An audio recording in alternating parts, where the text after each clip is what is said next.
There is she. If you don't mind. You're ready. Give me the word. I am ready whenever you are. You guys ready? Talking to my grandson, You join me in the Pledge of Allegiance, please. Pledge allegiance. to the United States of America, to the republic for which it stands, one nation, under God, indivisible, with liberty and justice for all.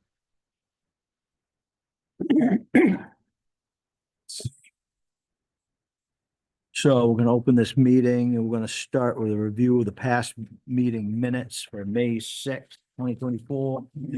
These right here.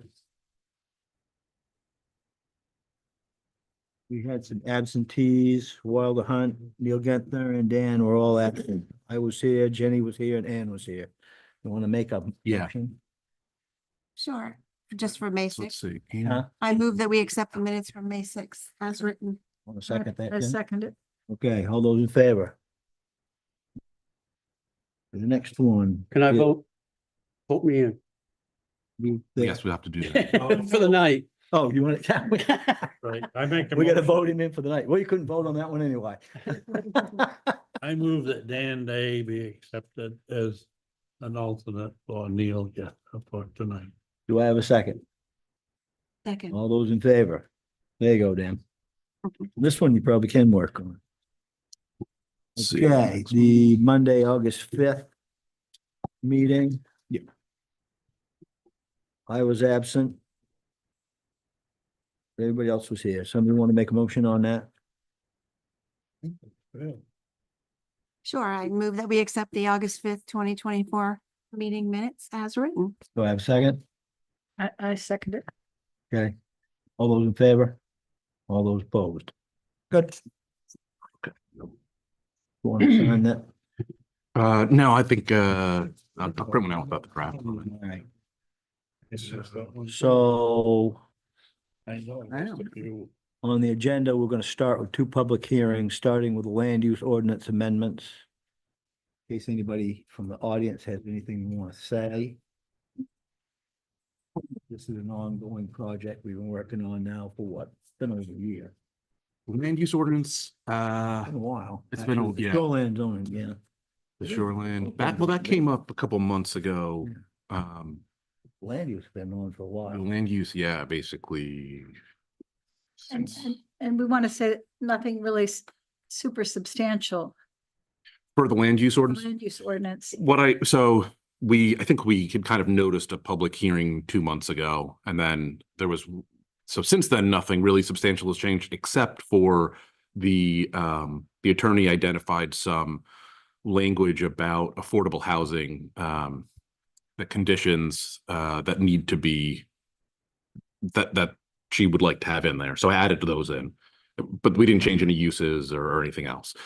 Generally speaking, all of the changes that are proposed, they've fallen, I think, like one of two categories.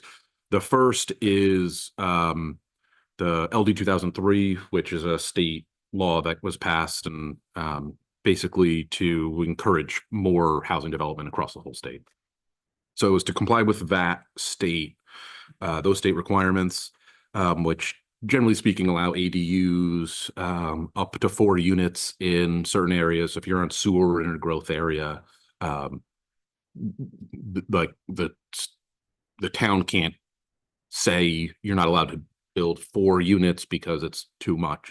But if you have questions, I'm happy to go into all of the details. So there's the LD 2003 requirements, and then since we were already kind of cracking it open, and now I've been dealing with the land use ordinance for a while, tried to clean it up, and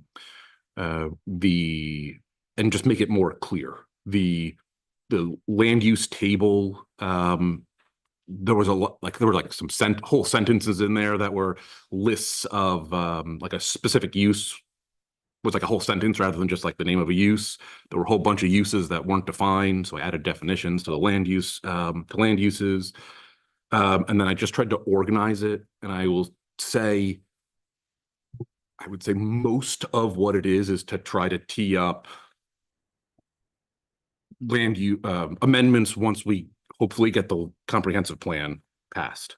So once the comprehensive plan gets passed, that really should inform the town's land use. And I just wanted to kind of get a clean structure that had some solid logic that we can plug and play and implement hopefully the community's vision.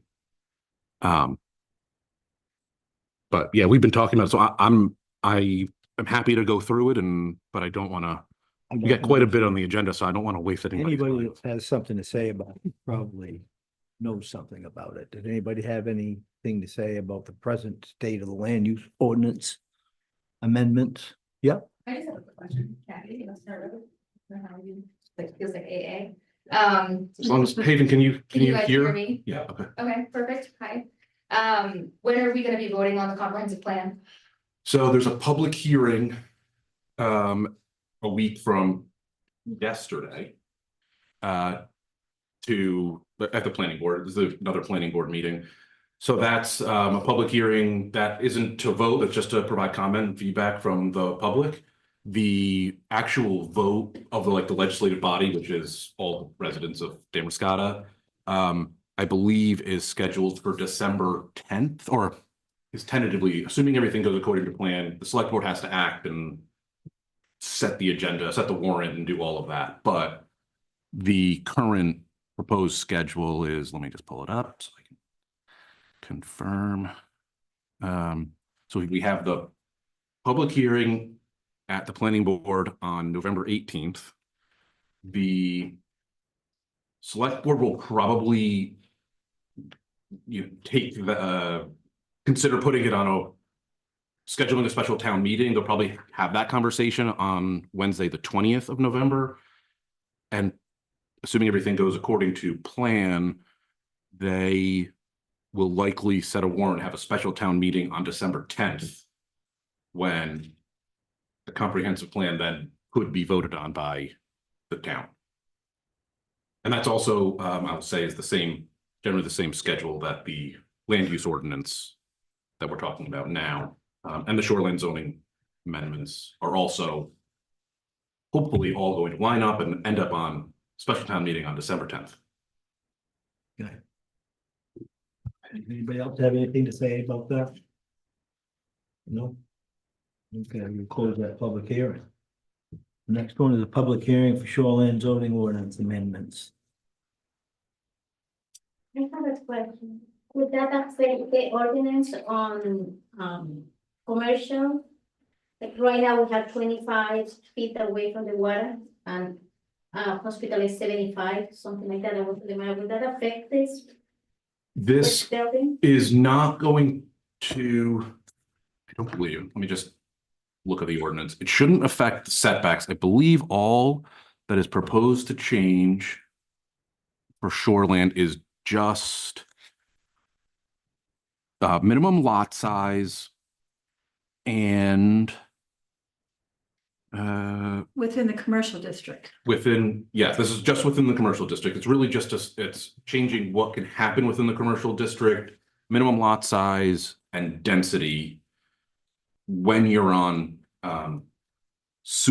water and sewer, because that's available there. So that 25-foot setback, I don't see anything in here that changes that. So Is this just for the public to comment on, or can we comment on it? yeah, well, you can comment on anything. Okay, because I'm very concerned about the change that allows lots within the commercial district, which is just, I mean, the commercial district should be defined as the C1 district, which corresponds to the downtown commercial area.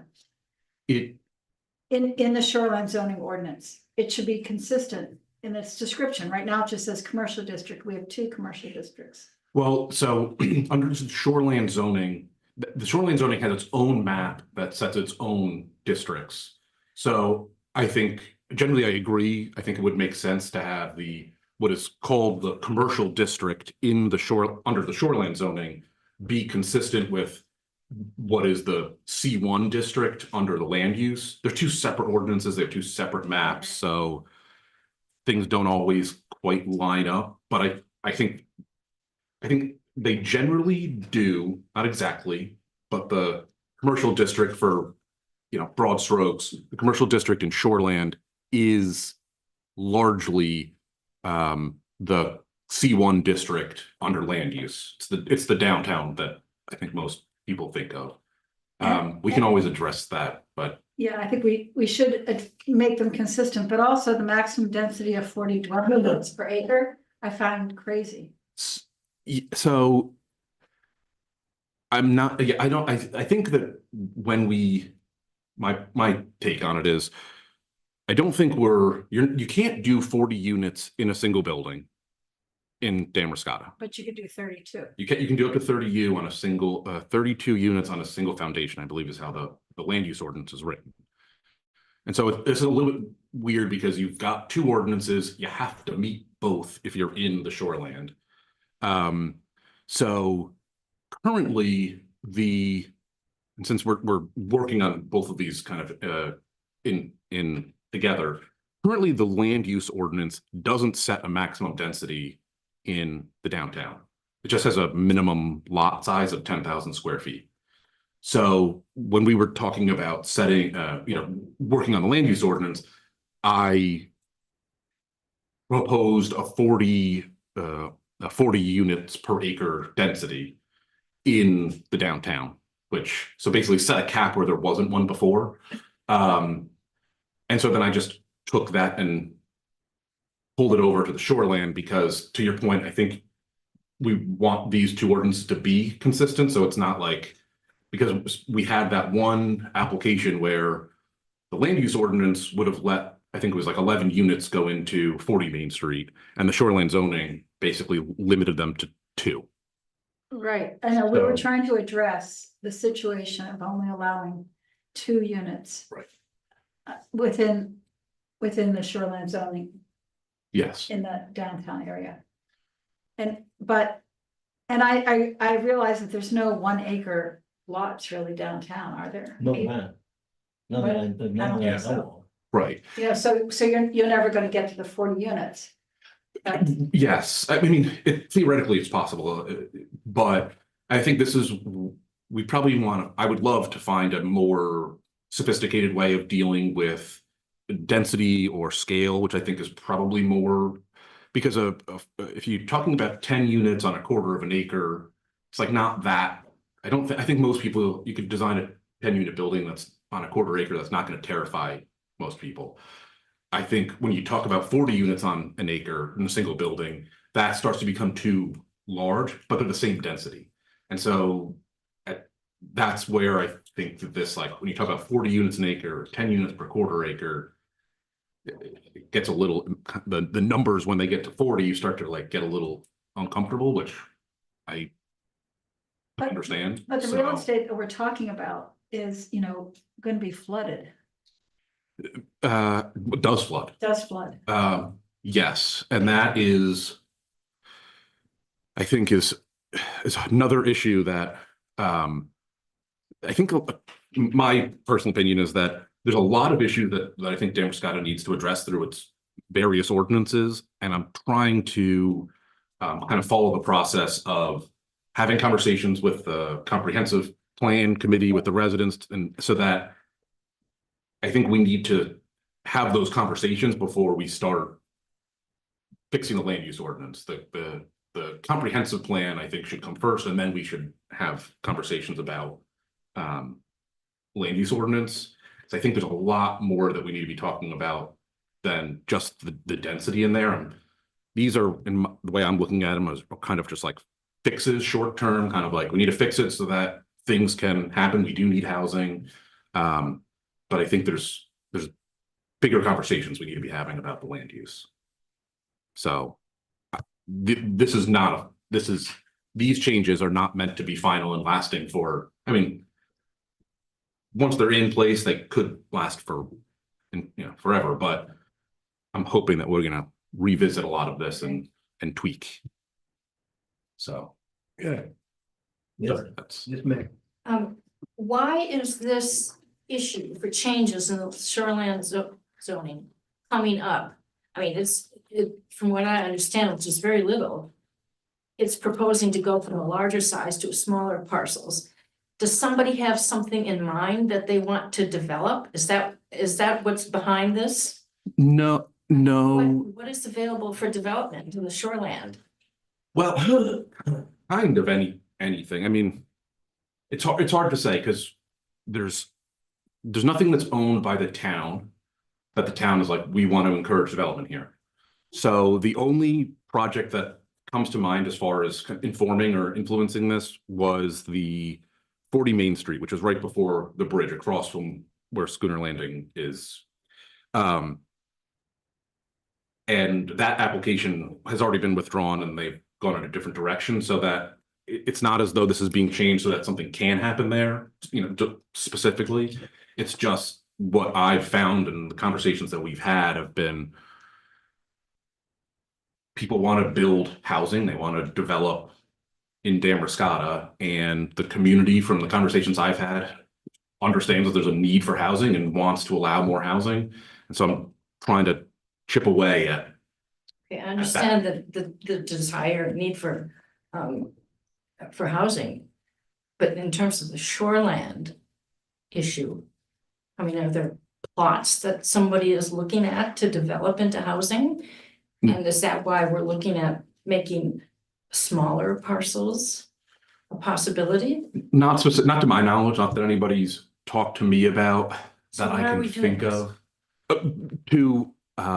Because you kind of have to fix the zoning so that things are allowed before someone comes to the town. Because if someone comes to the town and says, I'd like to do something, your zoning doesn't allow it, it takes months to change. Is there a desire for smaller parcels? I think that is one of the ways that you can allow for more housing and more development in the area. Certainly other options.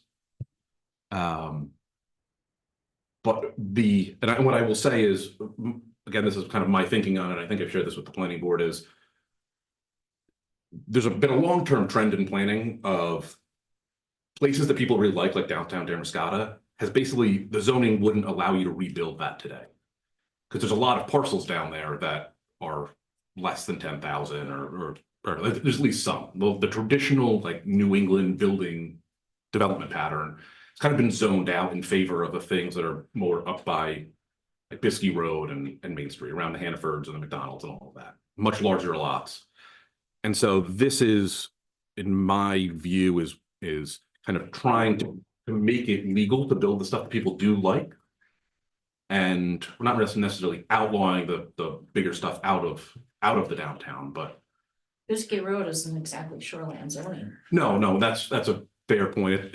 The shoreline zoning changes are more to make it consistent with the downtown C1, what would be allowed there. So that like we don't say, yeah, you can do it in C1. Now let's go look at shoreline and then say, oh no, you can't do it in shoreline. So if we're making it allowed in C1, then why not make it allowed in the commercial district and the shoreline? Because they're basically the same. If you don't fix one, then the other There's a doesn't matter. big difference between being on the shoreland and being inland. Absolutely, but the C1 district in the land use ordinance is almost entirely within the commercial district of the shoreline. You know, what, we started these discussions before the January floods, We did. Yes, we did. and that really changed everything. You know, we looked, because the proposed project came to us, they wanted to put like apartments below ground level.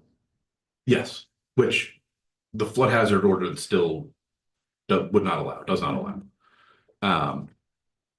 That I would like to clean that up to make sure that it is very clear that you cannot put residential space basically below where the floodplain is going to be, because it's not that I want people's businesses to flood, but if you make a business decision to put your business in the floodplain and that floods, that's not good, but doesn't make someone homeless, at least not immediately. That's at least my take on like not allowing residential in like below where the floodwaters could potentially be. Maybe we could take out 40 units per acre and just say, instead like residential buildings of no more than 1 units or something. I don't think new that's a, residential, or something like that. so. This gets into more of a process question, which is any changes that we make now kind of restart the process. Not that we have to rehave all of the conversations, but it's so, and I don't want to present it as like it's this or nothing, but it's this or something different later. So this soon or something different later. I think I meant, like I already kind of stated, like I do want to make more changes later. So kind of hoping it happens as both. These are really minor changes, very minimal changes to the shoreline zoning. Yes, Maybe we just don't put this through right now. That's- Maybe we just stick to the land use ordinance, that's which a has been certainly an option. more thought about and considered. I just think we should. What? I got a lady with a hand up. I'm just Okay. saying, wait. Yes, Hi, I wanted to add to the conversation on, I don't know if it's confusion or concern about what is prompting these changes to the shoreline zoning. And another part that concerns me is you say people come to town and want to do certain things, and we need to be set up to allow that to happen. I thought shoreline zoning was an extra protection because you are in a sensitive shoreline zone. And we've already talked about the floods in January, which we should have known about long before January. So I am not sure why we want to allow more in the shoreline zone. And I'd like to make that as a public statement. No, I think that's fair. Well, nothing can be constructed in the floodplain anyway. You can build in the floodplain, but you have to be up. Yeah, way up. That's, I think, not that this probably means anything to anybody, but it's like, you have to be, the bottom of your floor has to be like 3 feet above elevation 11, which is maybe a foot above where, 6 inches to a foot above where the high water was in January. So add 3 feet to that, and that's where your floor starts. But I think, so what I would say is, this is exactly what the public hearing is for, is like, do you want to do this? Do you want to move forward with it? I just kind of draft it, try to explain the thinking.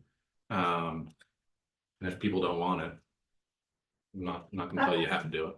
I think there's a lot more consideration needs to be given to the shoreline zoning in the commercial district. And maybe we should have like a workshop and really just put our thinking caps on and just give it more consideration so that we can make some real substantive changes. Rather than this, To the C1 district. to the C1 district for shoreline zoning. I mean, the land use ordinance changes have all been considered, so, they're fine. But this is just, this was basically to address a situation that we thought needed changed before January. Right, well, And which I don't disagree with what you're saying. I guess my concern is if we're making changes to the land use ordinance to say this is the density or these are the standards that are appropriate there, which is basically all in the downtown. I mean, really, unless you're like in the street in downtown, it's a peninsula, so 250 feet from the water in downtown is almost all of downtown. There's like, I don't know if there's any parcels that you're, in that immediate downtown area, that are not going to fall within shoreline. So if we change the land use and don't change shoreland, then these changes to shoreline, not these changes, then a lot of the changes that are proposed to be within the C1 are kind of ineffective, because just because you can build this many units in the C1, when we go through our reviews, we go, yeah, this is consistent with the land use, and then we go through and we say, is this consistent with site plan? And then we go through and we say, is this consistent with shoreland? And it's like, yes, no. Okay, well, then you can't do it. So that's the issue. Now, if the decision is that we don't I just want to make it clear that if the decision is this is appropriate for the C1, then I would think the logic would be that it's appropriate for the commercial shoreland district. If the decision is that it's not appropriate for the commercial shoreland district, that's fine. Then the logic would also mean that it's not appropriate for C1, more or less. It's not. It's a weird, not quite line up, but I think that's the question that everybody needs to figure out. I think that, so, I mean, is the concern that, like, if a building gets destroyed downtown, that people can rebuild it? Because I think that can still happen under our existing ordinances. Yes, somewhat. Shoreland zoning does make some of that a bit more difficult. Normally, if your building's destroyed, the default is like you're allowed to rebuild it, assuming, you know, within a year, or if you stop a use, you can reestablish it within a year. Shoreline zoning puts some restrictions on that. Like if your building is too close to the shoreline, or too close to the water, it doesn't meet the setbacks. In shoreland, there are situations where you can't rebuild it. And which does bring up, and not that this is generally there's a lot of things in the downtown area that have been kind of zoned out, even though they exist. Like one of the changes in the land use ordinance is to allow for mixed use in the downtown, because right now the downtown mixed use buildings aren't allowed in the downtown. You couldn't build a new mixed use building in the C1 district. I don't know when that happened. It seemed like it happened the last 5 or 10 years. So there's some of those things that are like, the downtown seems to be all legally existing nonconformities. So my opinion is the more you make your code conform with what's there, assuming that's what you want, the better. But that's just that's an opinion that everybody can decide how they feel about it. I mean, I understand you're wanting to make the land use code and the shoreline zoning consistent. But maybe it's okay that they're not in this instant until we can really put some thought into the shoreline zoning in that particular area. I think if people feel that density is too much, then I am not suggesting that we should move forward just for consistency's sake.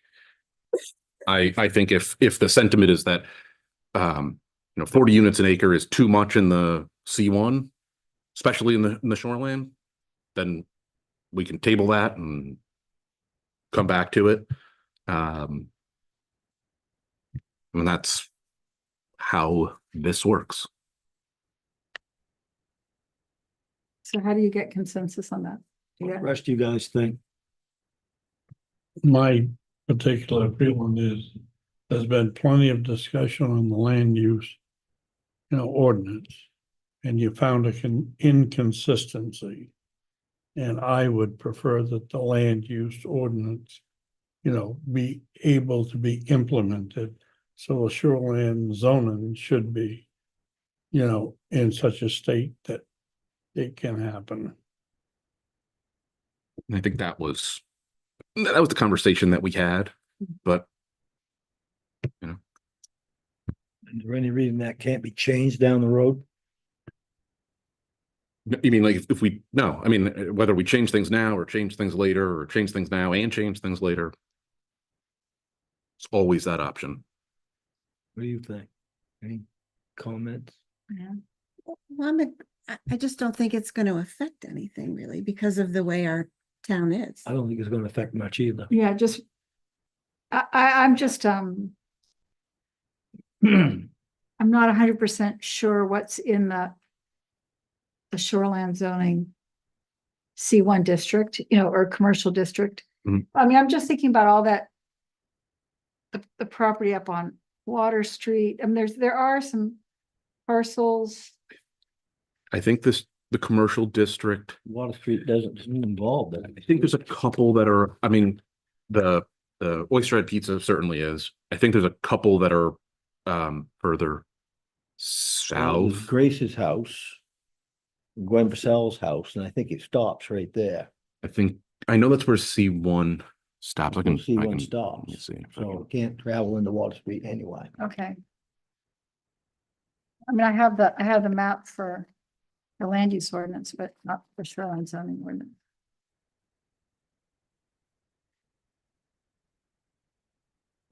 Well, yeah, I mean, the reality is that we don't have any 1 acre parcels down there. Most we have would be maybe probably less than half an acre.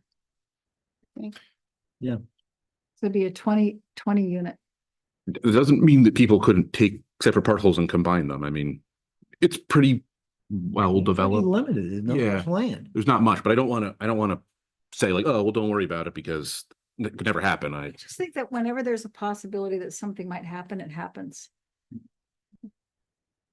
You know, Especially if it's for the worse. Yeah. Yeah. we changed our land use ordinance to accommodate a 32 unit apartment building, and we got a 32 unit apartment building proposal. You know, it was pretty instantaneous. Well, I imagine it would have been more if you didn't have a 32, if you didn't have a cap on it. All right, I'll abide by whatever everybody. Well, what I was going to say is that there's not any action the board needs to take right now. Any other comments from the public are welcome. This is really just comments from the public. And then it's going to go to the select board, and I don't know, but I think the decision is the vote at a special town meeting. It's not as though the planning board has to say, yes, it should move forward or not. It's really the select board could kill it at their next meeting or not. So. All right, does anybody else have anything to say? I would just reiterate that I don't think shoreline zoning should be necessarily consistent with land use zoning. They're two different issues, totally different. Shoreline zoning is very specialized relative to inland, whatever inland is. Yes. I don't think they should be combined into one single. It's only in the C1 district, though, I do know that, correct? Pardon me? It's only in the C1 district. As a layperson, I don't really know what C1 is. That's Just downtown, it's not so why is it townwide. even coming up as an issue? Because they overlap. It's like there's two filters you got to get through in the downtown if you want to build something.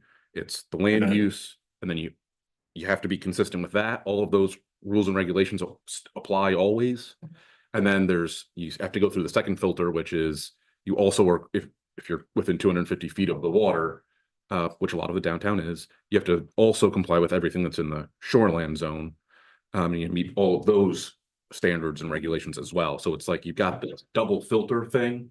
So it's a little bit weird because I think most people think of, land use. There's one ordinance you got to deal with, and that says whether or not you can do this or that. Here, there's two because, I mean, to your point, the shoreland does require extra consideration. It just so happens that our downtown is largely within the shoreland. So it's a double whammy there. And this really only is possible because of, again, the condition of our downtown is that there's sewer and water there. If there wasn't sewer and water there, you never could do this kind of density because septic just wouldn't allow it. So I hope that helps. Any other comments? Real quick, our water district, our sanitary department can handle a potential 40 units system, like development. So possibly, I can't speak for them, and they're separate from the town. Any development that does go in, whether they're in shoreline or not, does have to get a letter from the sanitary district saying they've got the capacity, assuming they're tying into it, which is just a condition of kind of all of our.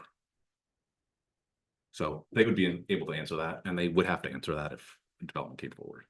Anything else? Okay, we're gonna close this public hearing. All right.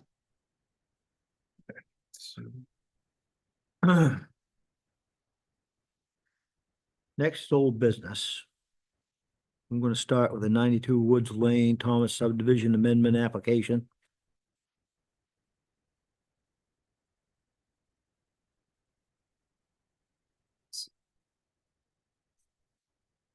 Let's see.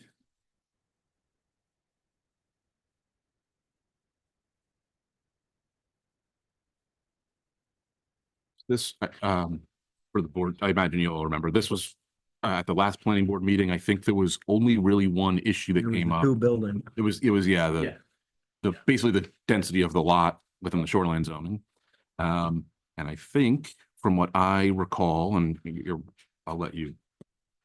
They changed the size of the proposed lot that the two existing dwelling units are on, and from what I saw, it meets the density requirements.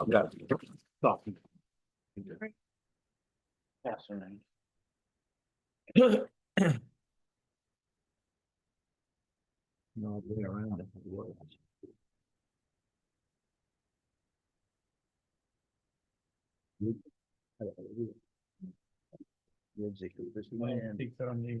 Add to this Mhm. to meet the standards. Hmm. Which is fine.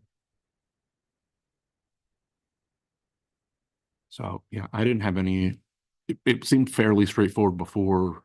I think it didn't meet the standards of the ordinance, but I think it's still fairly straightforward, and now as far as I can tell, does meet the standards.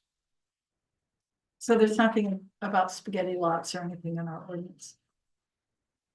They're not really, not that would stop this. They're like, it meets the minimum frontage requirements. Okay.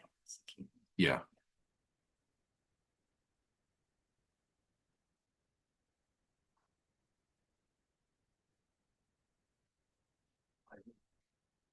Have much more to say about it. Did you make any other changes or provide? I can't remember. I've got the findings of factor. I've got nothing. It was just the lot area. Just a lot area. Yeah. Yeah. That's what I thought.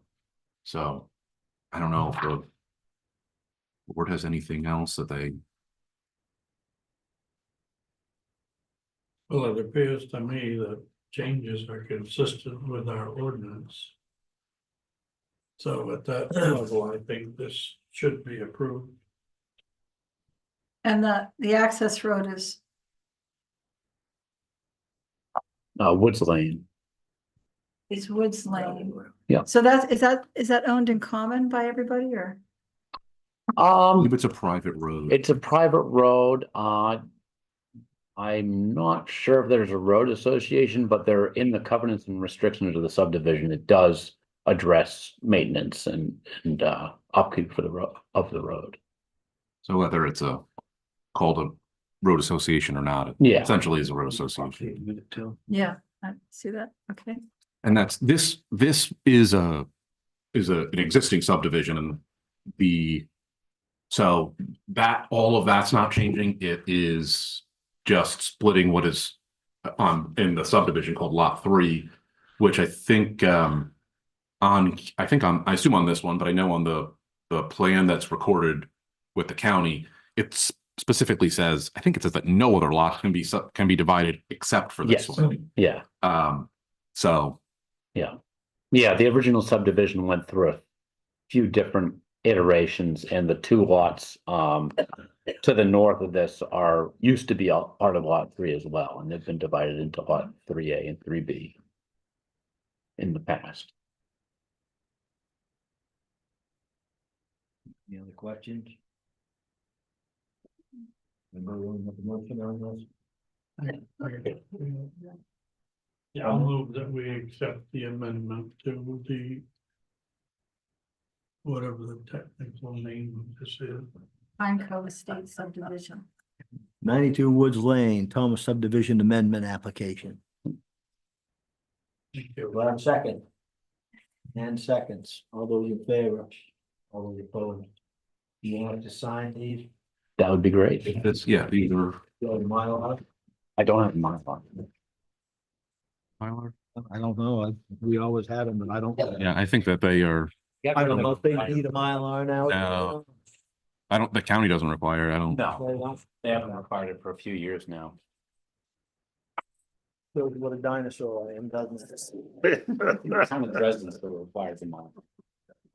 I had to chuckle. What else could I do? There. Today is the 12th, 12th. November 12th. So D-Day, how many of the Day family got hanging? That's more than me. And more than me. Other one?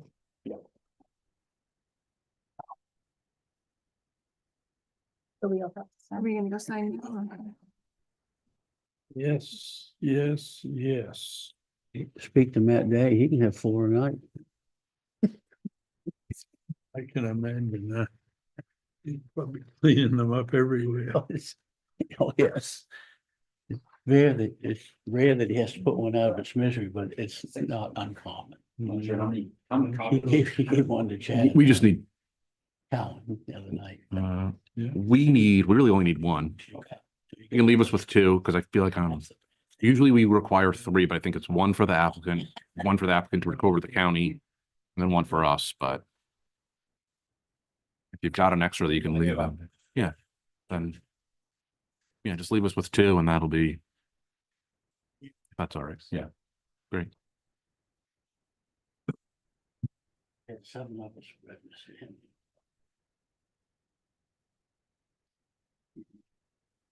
Oh.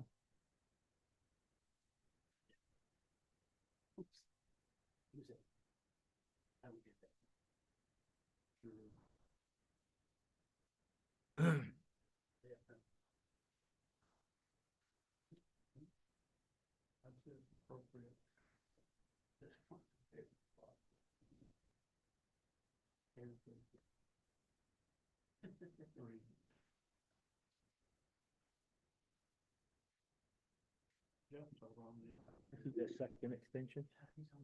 This would be, yeah, which I wanted to, That's a second extension, Yeah. correct? that's what they're requesting, would be the second.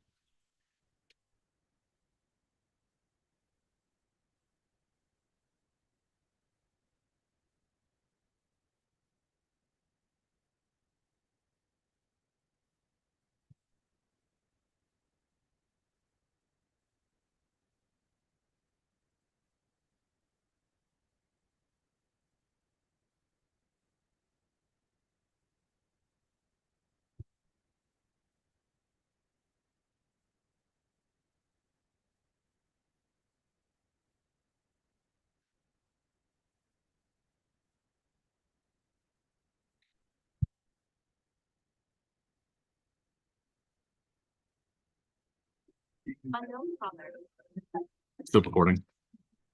It's streaming, so Okay. yeah, we're good. Yeah.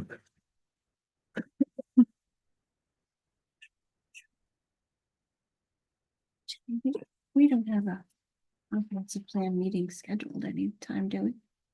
I think we're done. Okay. A committee meeting, Yeah, we just that hearing. I think, yeah, well, I think Monday. the conversation was, we'll see how the public hearing goes. I imagine we'll meet, but Okay. see how urgent it is.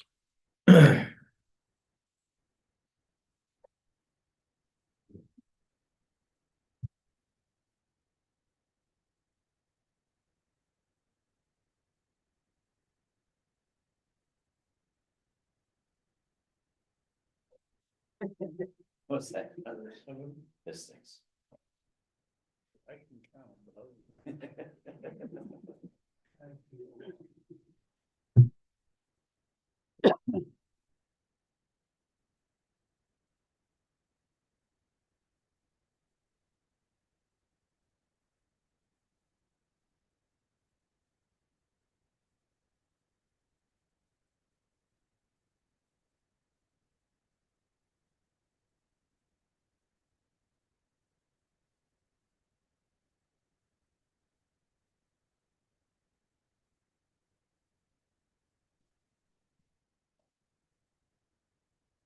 There's not, I've received a few signatures back, but I think only 2 or 3 maybe.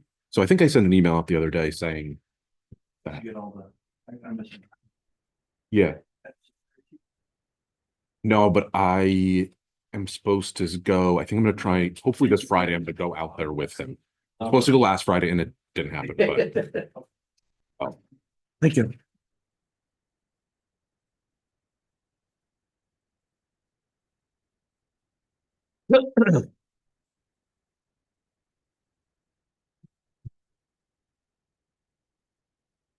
Hey, Wilder. thank you very much. He Yeah, I'll send you, This morning. just a notice of decision. I mean, this is really what you need. went in for heart procedure. He's been failing anyway, but he went in for heart procedure. He died another night. You're good. Yeah, it is. He was a good guy. Did a lot of stuff for a lot of people. Yeah, Wow, he he really was- did. Stan Walsh passed away last night. Yeah, Stan passed away. And, Not good news by any means. I did not know that, but that's too bad. I Yeah. didn't know him, but Been a fixture for a long time in a lot of different towns. This one Yeah. also. that's what I understood. But he just did a lot of stuff for a lot of people. He was a real giving guy, you know, he's a nice guy and he'd help people work around their problems instead of just. Scooters pass away. Yeah. Then just- No. Good guy. All right, the next thing we got is the Piper Mill Clipper Ship Landing project. Were we supposed to take a vote on this, On, on the subdivision, or did we? You did, Oh, we did, yeah. okay, oh, yeah. I'm sorry. I don't think, he's All right. you know.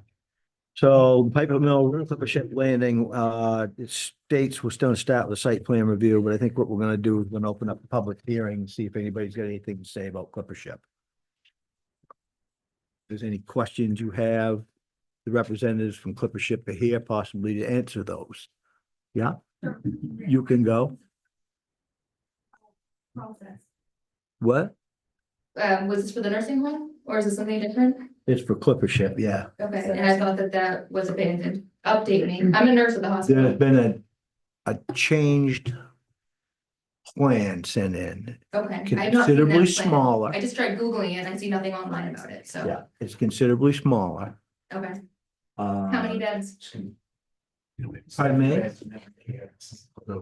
Locked units? Secure. Not nursing home level, but assisted living level. How are you gonna staff it?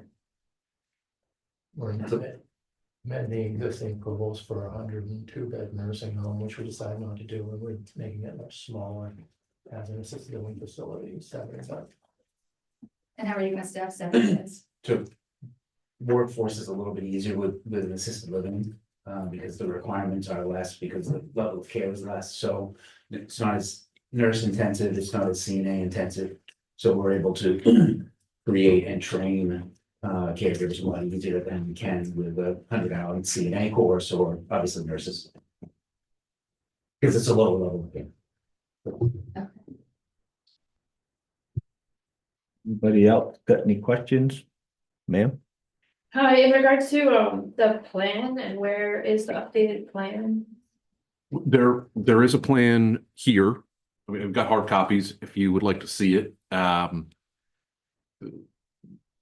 got digital as well, and I'm happy to share that, but the hard copies have been here since you submitted to DEP, I think, so, September. yeah.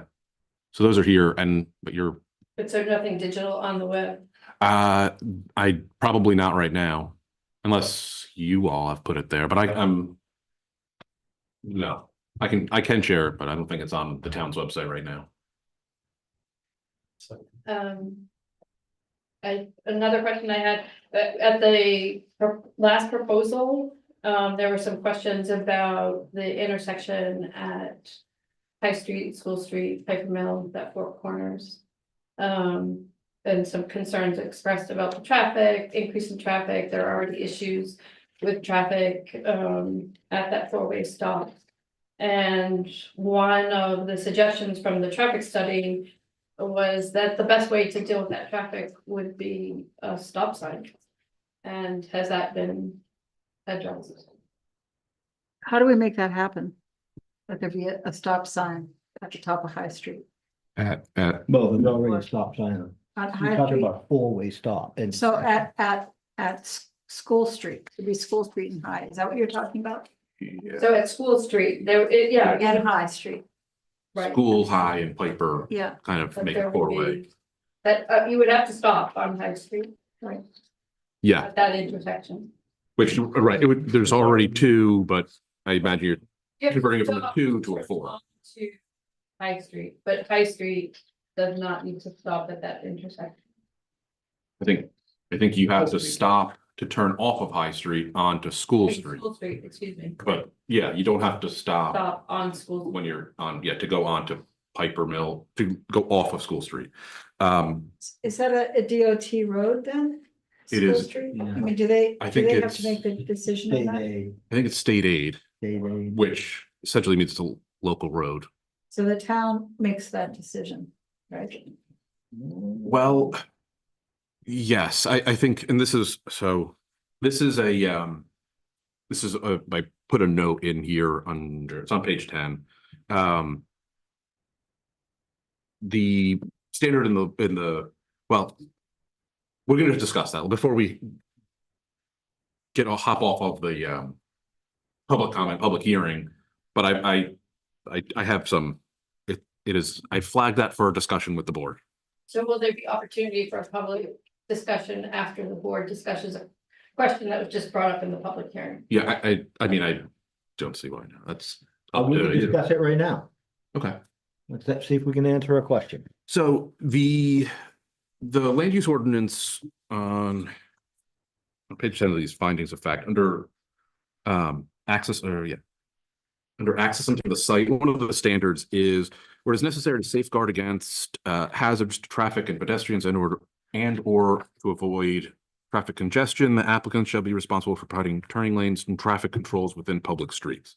So I think the question is, are safeguards necessary to safeguard against hazards to traffic and pedestrian and/or avoid traffic congestion? I put my 2 cents in here that I am concerned that Piper Mills, the current condition of it, it's not, I don't know exactly how wide it is. I'm sure you can tell me. I'm not sure if it's wide enough to accommodate two-way traffic, which hopefully you can speak to, and it's not. Well, I certainly hope it is, because it does right now, and it has been for several years. So that road is 24 feet wide, to answer your question, Pavement is? which is actually wider than a lot of streets in town. So yes, it is adequate width to accommodate two-way traffic. So to get away from that and back to the question, I think is being asked by the folks here, is what we did before is we did a traffic analysis that showed kind of minimal increases in peak traffic that are generated by this type of facility. Obviously, the facility is now getting smaller, so the traffic as opposed to what was previously approved has come down by about a third. And that was already a fairly limited peak hourly traffic trip generation, because I say these facilities do not generate a lot of traffic. So what we see here is two issues. One, is there enough capacity on the existing road system to accommodate this development? Absolutely there is. Is there an existing issue at School Street and High Street? We looked at that before. Actually, the intersection in both directions does meet the current sight distance standards for 35 miles an hour. One of the issues is that people are not driving at 35 miles an hour down there. And as you come out of High Street, if you're looking right down School Street, there's a mailbox that sits right in the sight triangle, which in addition to some vegetation management, you could improve the sight distance in that direction. However, because the traffic speeds are so high, when we looked at this last time around for the last development, we suggested if the town wants to address a potential safety issue at that intersection, the easiest way to do it is to put in a four-way stop. It's a simple thing to do. It means everybody has to stop in all directions, slows traffic down in that whole segment between Bristol Road and Route 1, which people use as a cut through anyway. So it brings everyone to a grinding halt. It'll slow speeds down at both approaches there, and it'll make the whole thing safe. So that was our recommendation last time, that the town do that. It's up to the town whether they want to act on it. We can't tell you to do it. We're just making suggestions. So The town, I mean, you could install the stop signs. Like you We could make could. the improvements. no, we couldn't. It's in your You right could of not? way, so we could not do that. I think that that's not correct. No, No, I mean, I guess what we it's not could, on our property, so we cannot install traffic signs on somebody else's property. on the town's You property, can, it's also The town would have to. do it. Piper Town Mills would is a have to do it. private road. we're not talking about putting stop signs on Piper Mill Road. Okay, We're but you're talking gonna about putting stop suggest signs that on if, School you're Street. gonna suggest that if this development is creating an unsafe situation, So, that so, you couldn't. so here's what, you didn't listen to what I said. I think I So the did. traffic I think I did. assessment said that this development is not increasing traffic sufficiently to make any road, to stress the road system around this development understand at your all. claim, You that's- have an that's fair. existing problem with sight distances and potential traffic speeds on School Street, Right, which we looked at the request of the board the last time we went through this. And we said, yes, people do drive faster there along School Street. And if you want to address that issue, the best way to address it is to put stop signs in and make a four-way stop. I think my concern is if there's an unsafe condition at that intersection and that a development coming in doesn't improve that and potentially makes that even a little bit worse, why would the board want to approve a project that utilizes an unsafe So intersection? we don't think it's unsafe. What we're saying is Right. an issue has And been I guess I highlighted just to us. wanna It be meets very clear. all the, It's not I'm being up very to you clear. Whether it's unsafe, it's up to the board whether it's unsafe. And the expert traffic consultant that we had testified. They in can the provide last- evidence and the board will consider that. Absolutely. As a member of the board, I can't make that determination. No, but you I don't can, know the difference right. between safe and unsafe. But if, whoever in Augusta is in charge of that road and determining safe and unsafe makes a statement, I'll follow their statement. well, but that's not DOT, this is a private consultant, so now, and I'm not saying that they are wrong. I'm just saying that when an applicant comes and makes a statement, it is the applicant's statement. And that does not mean that that is gospel. That means that that's the applicant's statement.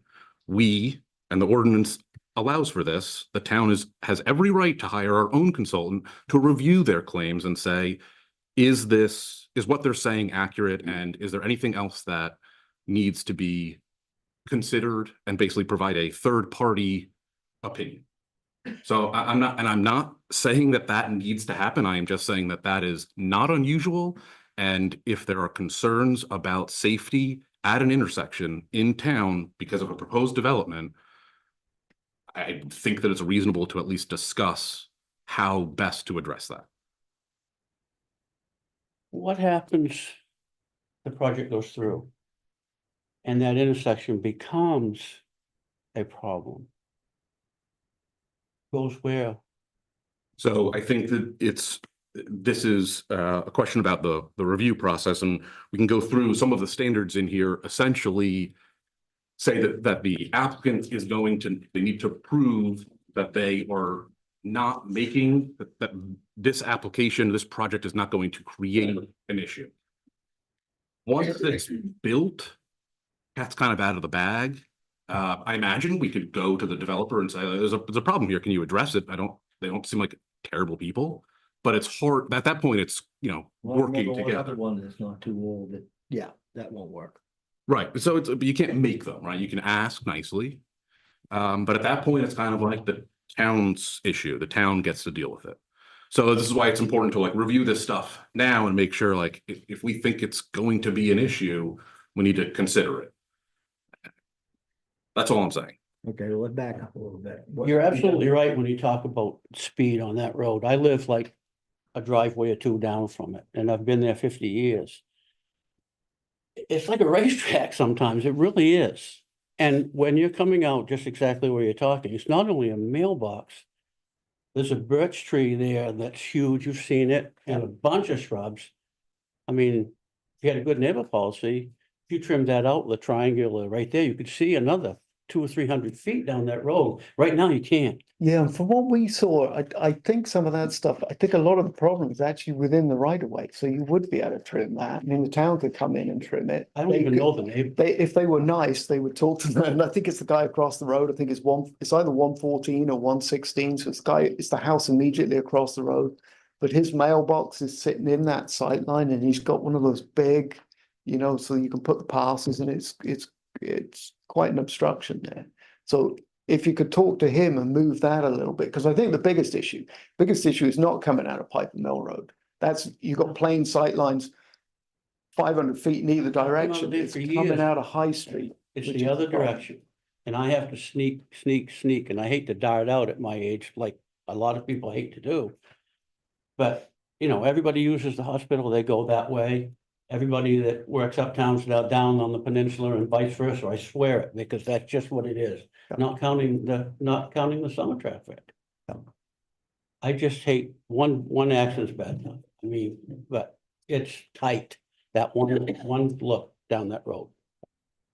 I mean, can the planning board recommend to the town that they Yeah. address? Yeah, and I would say, I think that the speed, like what you're talking about with the sight distances being adequate, given the, meeting this for the speed limit that's posted. If people speed, it's certainly not the applicant's fault, or, I don't know, it's not really their responsibility. And anything that's within the town's right of way, we can address. The town, would need to address. It's our property. So trimming trees within the town right of way, that's a conversation we can have. We've got a public works department, we can do that. I think that, the right thing to do would be talk to the property or the abutters that are right there. What about like a stop sign? I mean, the town can always. Yeah, I'm not a traffic engineer, and I'm not the road commissioner, but if the town, we can put a stop sign in. I don't know. I don't know if we have to talk to DOT and deal with all of that, but I think that if the town wants a stop sign there, that if it's the town road, the town can put a stop sign in. So we have to petition the road commissioner and he to the selectmen. I'm upset with Yeah, I think the issue is going to come. It always comes down to like totally. who's going to pay for it, how this can get paid It's for. not fair. I hate to dart out now. Well, Anymore. That's two what stop signs in a hell of a one lot of corner. money. In the great grand scheme of things. They're about $500 a piece Right. Yeah. And some and some paint. and some paint for the stop Probably bars. some paint. They probably want to put a crosswalk in there to nowhere. Because that's where it's gonna go. Well, people are walking down I know. across there all the But time. there's no sidewalks. Well, that's all right. You can still have a crosswalk. Yeah. I think those streets are identified in the TIF program for sidewalks at some point. All right, so to deal with this particular issue. I think, yeah, so So to we deal have with to have sorry, go ahead. to deal with this particular issue. If we go ahead and accept this, why can't we put a clause into the acceptance that said if that intersection proves to be more difficult due to this project, that the developers will foot the bill and put this in the agreement, that the developers will pay for the upgrades to the intersection to alleviate that? Why can't that be done? Could that be done? Something like that could be done. I mean, I don't know if they. What a difference in cost between 4 stop signs and a light that's gonna go. on. Already got 2 stop signs. Already got 2. Well, But yeah, I think we probably would want to discuss kind of what the limit of improvements were. I don't think that we would want to.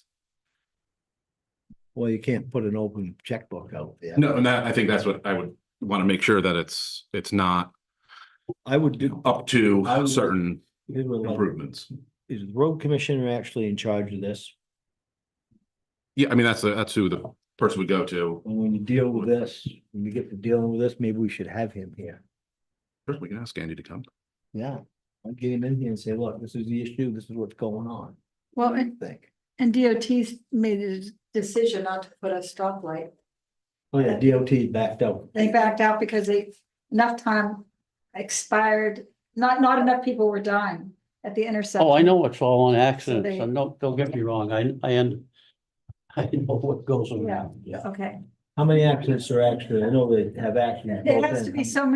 so many deaths per year within a 5-year period, and we just got beyond, like a couple deaths dropped out because we got beyond a certain period. Are you talking Crazy. about the intersection of School Street and Main Street? Mhm. Yeah, okay, which I know, that's a different, That's different intersection. yeah, and that one is, They were also gonna turn that into a no left turn. coming yeah, Off of School Street, they had a plan, and they rescinded that also.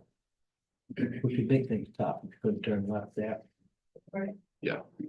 that's also something that needs to be addressed, but that is, I think, somewhat separate from this application, that is. Okay, so we're still in a public hearing. Yeah. And We beat that around a little bit. I Yeah. think probably what we ought to do is have Yeah. to address that properly.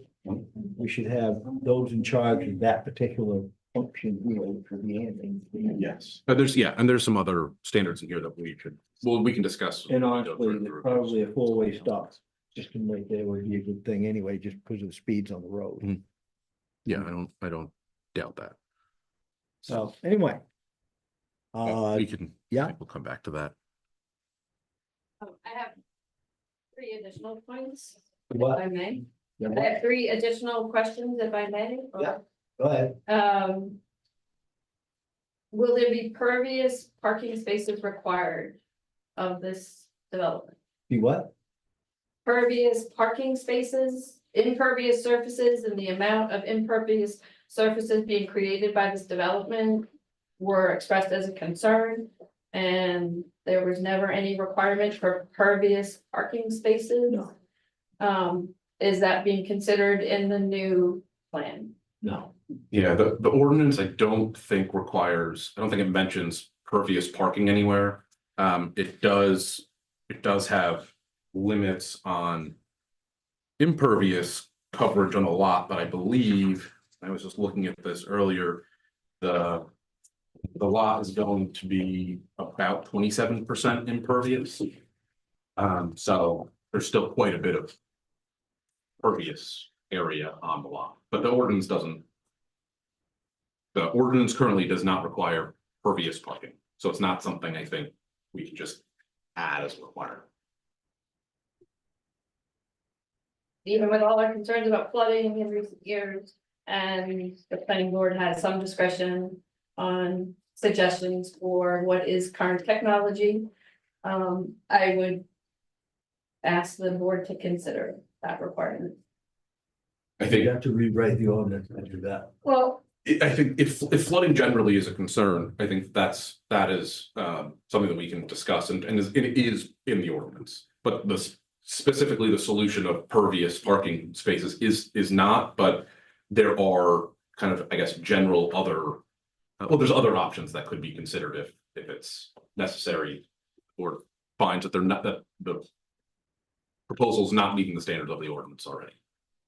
They have a low impact development stormwater management scheme where they're directing a lot of the stormwater from the impervious surfaces to various small little depressions and stuff around the project, which we're hoping will address some of the concerns about flooding without having to resort to impervious or pervious pavement, which sometimes is not too successful in northern climates with snow and stuff like that. Snow and ice.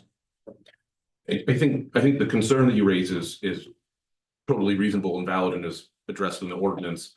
The specific solutions, though, are where it's not in the ordinance. Sometimes they have kind of options to consider other solutions. Do you have another question? they have 2 more, if I may. Sidewalks were mentioned. You know, that area is sidewalks to nowhere. We have kids that are walking to the school bus, standing on the corners. Piper Mill's a private road, as they pointed out. I sincerely hope you address the questions of walking on that road. The ability to have a turning lane to make it a safer traffic area. On Piper Mill, you mean? Piper Mill, that whole intersection, but this question of who's in charge of it? If Piper Mill is a private road, sometimes they like to say it's a private road, sometimes they like to say the traffic concerns are a town concern. I really encourage the board to think about how this development, as well as the additional housing that's going in, has been approved for Piper Mill. How can that road be addressed to be safer? Biggest issue, I would say, are kids standing on the corner waiting for a bus in the dark of the morning. Can you answer a question for me? Because I told you I lived there. Does that school bus go down to pick the kids up now, or do they still stop out in the road? I think they drive down there. Maybe that has changed, but you also have kids just being kids and skateboarding. Oh, no, I and understand that, but I just thought this year, I thought I saw it driving down there. I'm not It sure. could be. Well, I think they do, Dan. I think they do. Drive down Piper Mill? Yeah, Or- I think they go down and pick The kids. housing development. I think, I'm not I'm pretty sure 100%. you're right. Not sure. I don't know how this fits into the plan for sidewalks and safety on those roads with the town plan versus what can the town do versus what could we ask of a developer that says that they're being town friendly and they want to make a nice development. So I put that out there for discussion. And then my last and final question is about during the construction phase, what type of requirements we made of traffic in that intersection? Meaning, I don't know what's going on in town right now, but there are gigantic dump trucks going down High Street daily. Wants to clue me in on what's going on that's putting these dump trucks going down High Street. I'd be glad to know. But I can only envision that that's going to increase with this type of project and what What's it trying restrictions to do will to be get put out of on. the Main Street? The dump, and I don't know, I assume the dump trucks are from the parking lot project, but I don't know. Okay, and that's a different topic, why they're Yeah. going down High Street, but it's a good example of what can we expect for traffic in the area and what type of restrictions or requirements we put on traffic in the area during construction. Alright. Third question? That was. That was it. Was that? So they are going to be responsible for some sidewalks, right? Believe that sidewalk connecting to what High Street from the development is still in your proposal, is that right? It's gonna go all along the property down to School Street. We believe what was agreed in the first application was that, and we could pull it out here, that would be a further discussion with the municipality. Well, that's us, isn't it? Yeah, I guess, okay, that's interesting, that's not what I understood, but that's. When I look on the, I mean, it appears that there is something. I can't quite read the on the big rocks.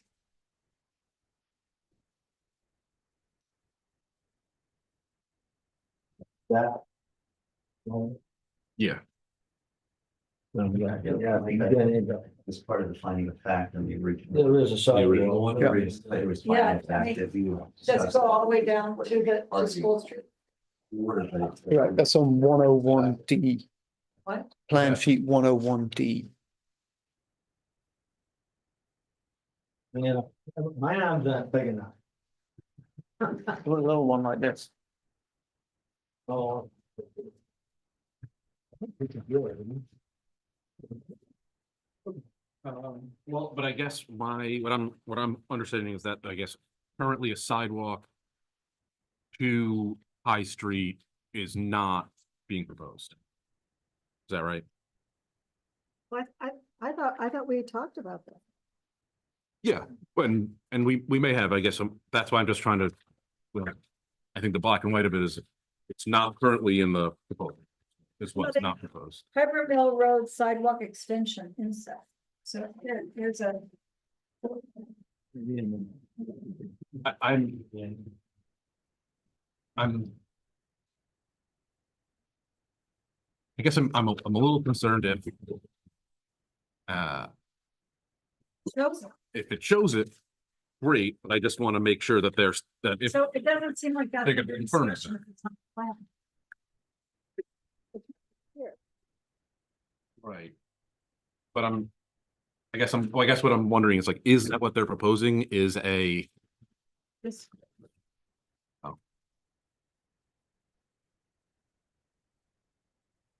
So I understand that that's how we're reading this, and I guess can you confirm that the board's understanding that a sidewalk is going to connect from High Street to the There's nothing. proposal There's is? nothing Plans are- Yeah. Well, They're eventually, not connected to High Street because there's nothing there. Well, we'll but go down to the go intersection. down to the end of Piper Mill. There you go. It's true, we did put it on the plans. Okay. Yeah, but we were also discussing, we come back and discuss the TIF as part of that. I see. Correct. Okay. So that would be a So it is- separate conversation. But it is part of this. So then the See, that- sidewalk connecting, now going from the development to the end of Piper Mill is in the application. And we have standards for sidewalks. Yes. This sidewalk that as it's sketched doesn't leave a space between the road and the sidewalk. Usually you have a, I don't remember seeing a standard for that in the ordinance, seeing but that. you might be, well, just to find it, there's a lot in here that I don't have memorized, so.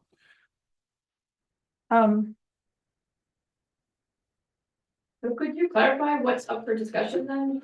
If the sidewalk is being proposed by the developer, That's what I just wanted to confirm that that is the case.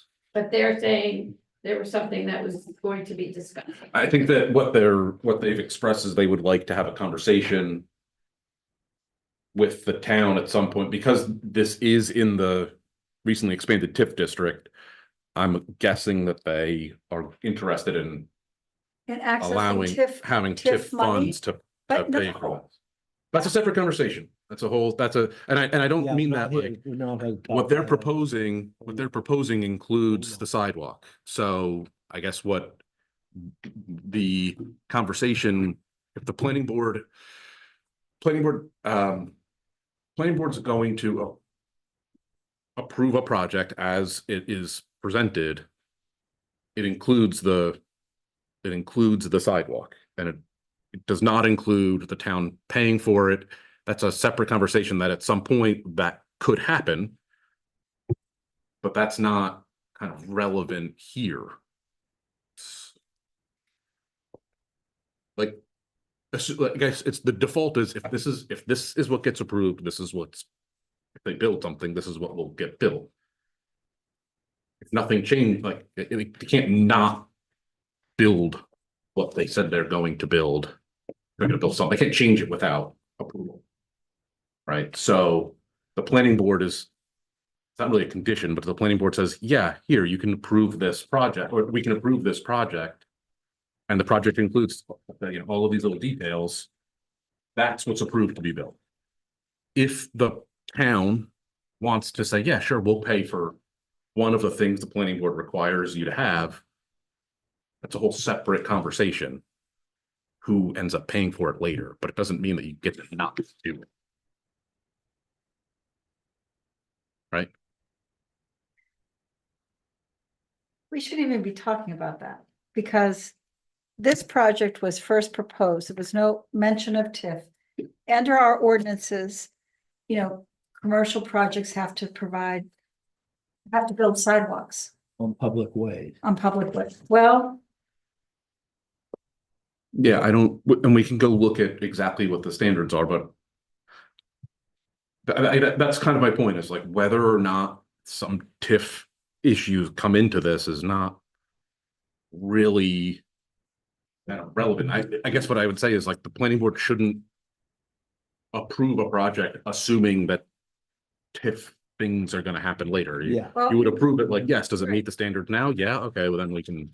but we also don't want like the sidewalks not to be built, No, waiting for right. TIF funds or something. We want the sidewalks built. Like up front on this. right when everything else is being built. Yep. Yep. Well, and they're proposing to build the sidewalk, so I think that's.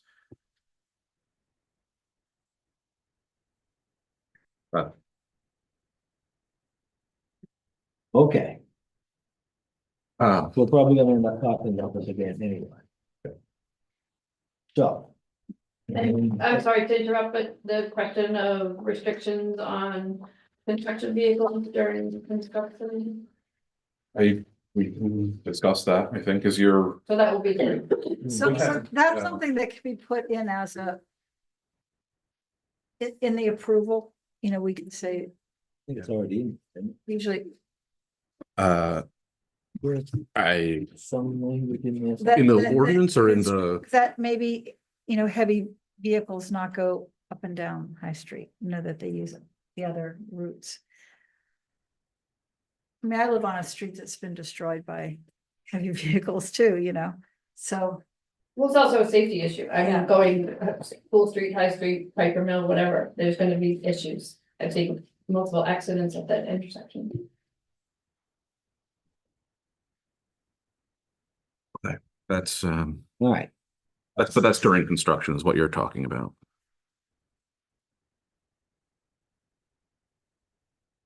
Okay. I think we discussed that last time. At the, with the original Keeping dump trucks off my street. application, yeah, okay, well, I can go and see what that. All right, And then like, anybody else from the public got anything else to say? It would be nice if you could please post the plan online so we can see it. I would have had way more questions if I had even known that this was happening. And I also just want the developers to know that the hospital often has to shut rooms because we don't have staff. Cove's Edge is about half open because they don't have staff. Good luck staffing it. I don't know how that's even gonna happen. That's not our problem. I know that, I'm talking to the developers, I said to the developers, Okay. yeah. All right, so let's get off that. Anyway, I'm gonna close this public hearing. And then we can go to work on the finding of fact, I believe, is where the next step is. oh, Okay. so, okay. That's. Right. There's some good points brought up in that. Yes. I'm glad we did that first. How would you like to go through? I've gone We've through, gone through a bunch of this already. yes, and I tried to go through an update based on our last conversations. There's,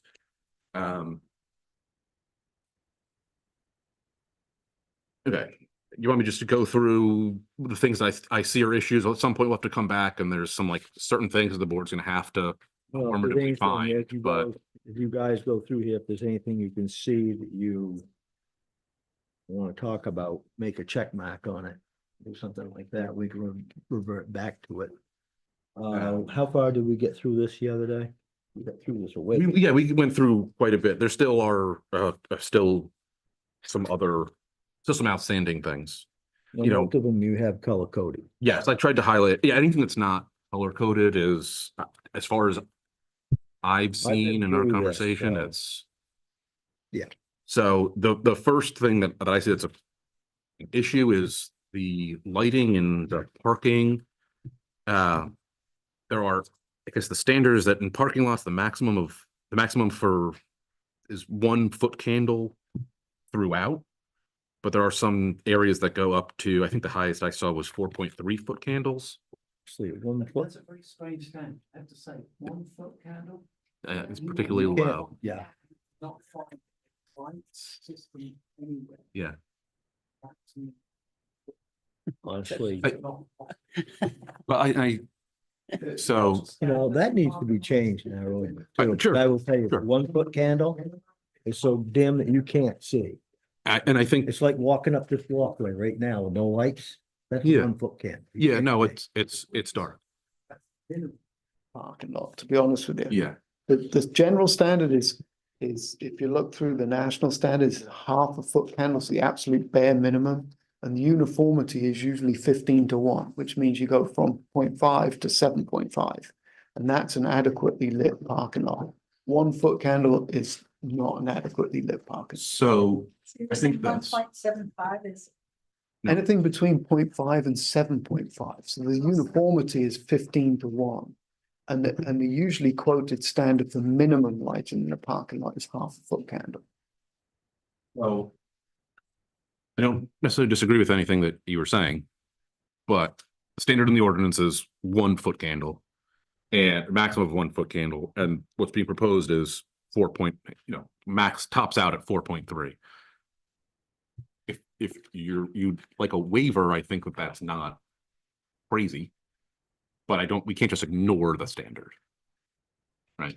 With just a couple of things there, but I'd want to make sure that you've applied that standard to every other development in town, because you wouldn't have a well-lit parking lot in town if you've applied that to every other development in town. That simply is not an adequate standard for lighting. Yeah. If you make us hold to that, we can revise the plan and take out half the lights from the parking lot, but then people will be tripping over curbs and breaking legs, and we're not going to do that because that's not safe.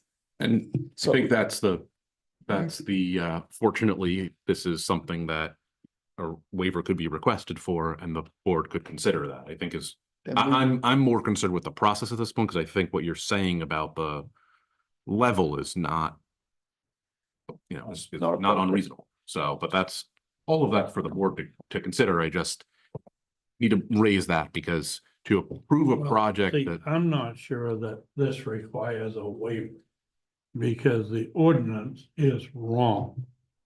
So we can correct that by saying that we will approve a 4.3 if that's what he said. I don't see the 4.3. Minimum, lighting for the parking, well, which is different than a waiver. I guess, Because a waiver says we want to bend it. We don't want to bend it. We want to correct it. you can't correct it by, Yes, we can, because we can say that we approve a 4.3. I think, so I'm going to respectfully disagree with you on that. I think that, and this is like, my point is, I'm not saying that the standard is reasonable. What I'm saying is just that the ordinance, what was approved, the ordinance says the standard is 1.0 foot candles. That needs to change, like I said. So I think like what you're saying, there's lots of things in our ordinance that I think probably need to be revisited and changed. No joke. But Correct. the issue is that if the planning board says we're just going to approve something, if you find that they're not meeting the standard and then approve it, someone could just, they could just appeal the decision of the planning board and have, and they would, it wouldn't be unreasonable. It'd be like, yeah, they don't meet the standard. Okay, then the planning board shouldn't have approved that. So this is why I said, like, if the standard is something that the planning board doesn't think is reasonable, or, we can see, I can look at what the language says about what's required to be found by the planning board to waive that standard. I think that, everything that the applicants just said kind of would support waiving of it. It's just, I don't think you can ignore it. That's what I don't want to ignore it. If you think, yeah, I think We're happy either way. If you need us to ask for a waiver, we're asking for a waiver yeah, right now. I just think as far as like process, that's probably the best way. I also wanted to mention, I'm the landscape architect and I assisted with the lighting. On the lighting plan, you'll see the averages for the parking lot are 1.3 and 1.5 for the 2 different lots. And I think your ordinance is speaking about an average, because you have a lot of light coming right under the light, and that's where you get higher than 4.4. And then as you go away from it, it gets less and less. So you have it be standing directly under the light and have it only be 1 foot candle. That would be, you would quickly lose light as you got away from that light. So our averages are very close to meeting your ordinance. They're a little bit higher because we have a population here that has, potential difficulty seeing, especially when it's dark. So having it up a little bit is beneficial. I think everything that they're saying is probably why makes me think that the standards in the site plan review ordinance are not. Yeah, however, however you want to say that. But that's kind of not what that's a separate conversation, is that, do we like our ordinance? That's a whole separate thing. That's all I'm saying, and that's why I raise it, is so that we can have this conversation and say, all right, this is an issue that the planning board, that everybody's in agreement on, then here's, I think, how we should handle it is, document that the planning board's waiving that. And the way that the ordinance lays out the waiver processes, that they request a waiver. I don't think the planning board should get in the habit of volunteering waivers, but they would request a waiver and the planning board would consider it, make a decision, and we can move forward. I would guess if they requested this, based on the conversations we've just had, I'm imagining that it would probably be approved, but that's a guess. Like I said, one candle power, it's not bright enough to do anything. It's dark. Right. Yep. It's actually physically dark. And I think that, And try to think that you're gonna get that level of lighting directly under the light is not even reasonable. I think that maybe it's a typo. I don't know. And I think that safety is certainly a top priority. So, Especially in a situation like that. yeah. Okay. So I think we can easily address that. Did you provide what the color temperature of the lights were going to be? I think we discussed it, but I don't see, it needs to be, I think, up to 3,000 kelvins, which is, I don't think is a We can do that. wild standard. I want to say you already confirmed that, but I don't have it in writing, so I just want that.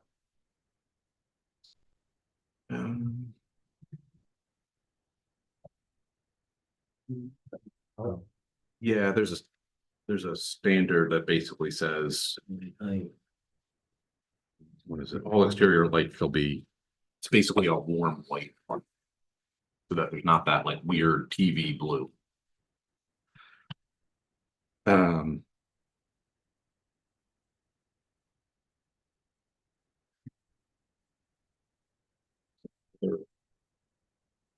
You mentioned site distances from, and not to beat this horse, but let's start with Piper Mill, leaving Piper Mill, going on to School Street.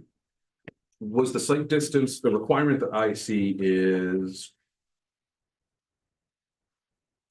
you'd be able to see 305 feet if it's 35 miles per hour. I think you mentioned 500, but It exceeds in both directions. do you know what it is, or if you're saying it's more than 500, that's fine too, but- Yeah, I'd have to look back at my notes, but I know it's well in excess of the 300 feet that's required, and the ones onto Piper Mill are quoted in the traffic assessment, which is in section 17. I just want the specific numbers. We can say the standard we met 305.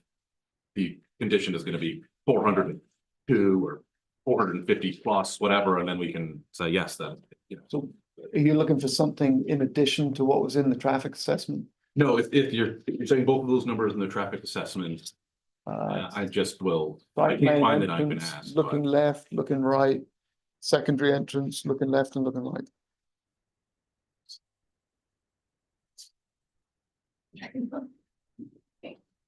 Mike, I just sent you that finding of facts on the original, Okay, thank you. which actually has all that information. It has the As it's cited. site. Okay, great.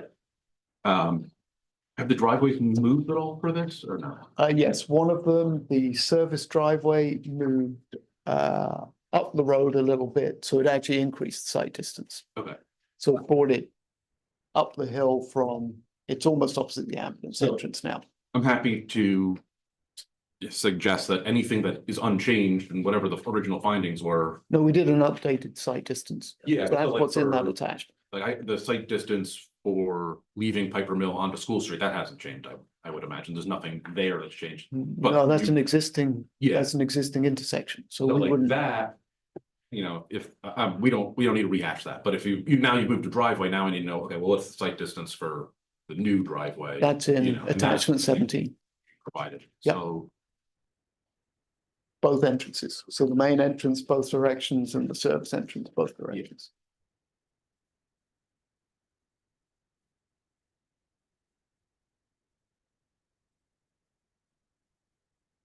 I'm just waiting for that to load. I'll put it down. Intersection.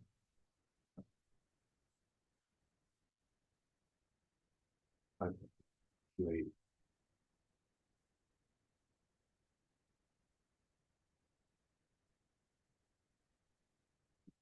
Paper.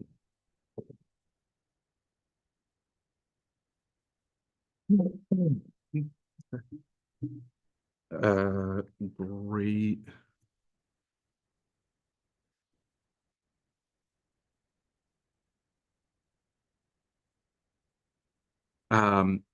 Piper Mill itself, well, wait, let's come back to that because that's a conversation. Okay, this is a may requirement in here, but the board may require the applicant to complete a public facilities impact study or retain a consultant pursuant to the provisions of whatever to conduct such study if it determines the result of such a study are necessary to adequately review the application.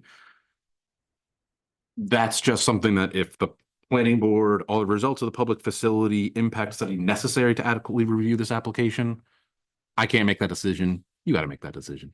I don't think we requested a waiver from that, and the waiver was granted the last time around, and we requested it again in the Well, application. this one's a may, like, so unless the planning board wants. It's really, I think it's one of those things it's a provision that I think was put in the ordinance intended aimed at large retail operations and what the potential fiscal impact could be on small businesses, that type of thing. And I know that you addressed this last time, the fuel storage. Yes, it's on the plan, underground propane. In the Propane, you service, said, right? in the service area. Yeah. No petroleum.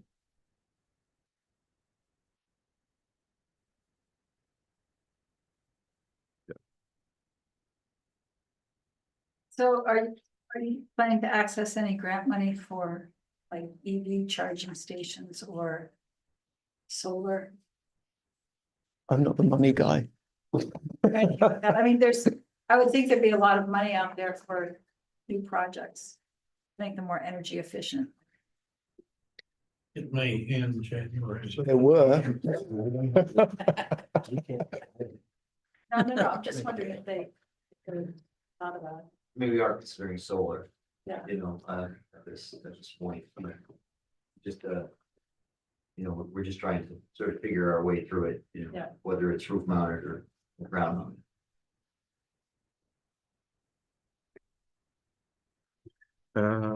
Where are you at? I'm on page 25 here. There is a standard about incompatible adjacent uses. You think that there's an incompatibility between this use and any of the neighboring uses? Not really. Well, there was concern about residential use and just the scale of the original project. It being smaller, I think has addressed some of that. I guess I'd be concerned about it being lit up like a big beacon out there. I mean, are you planning on bathing every wall with light, you know, all the way around it? I hope not. Well, they're gonna be doing some screening though, and they move the project back. And then, yeah, so I think that there's certainly less impact. And all the guys are leaving the vegetation in between Piper Mill and the project itself. There's a lot more space there now, and there's a lot more space between that and the neighbors to the west. And I think I pointed out last time that one big tree that we're able to save that's right in the middle of that meadow there. Yeah. So I think the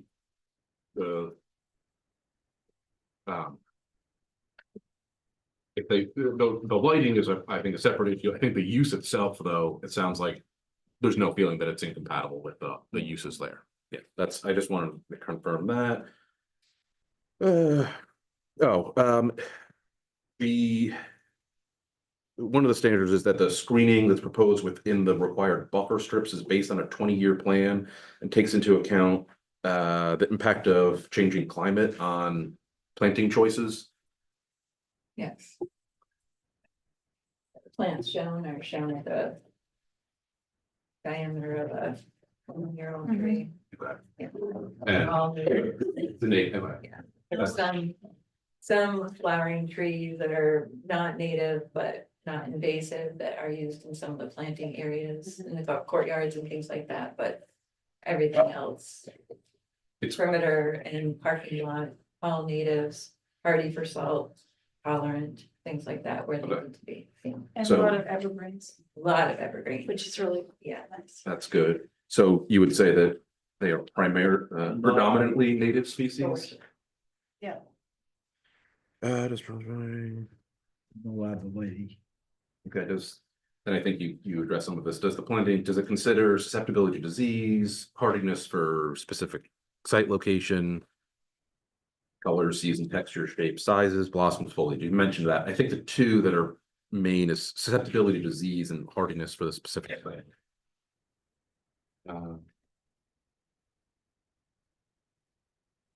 There's two interestingly specific standards.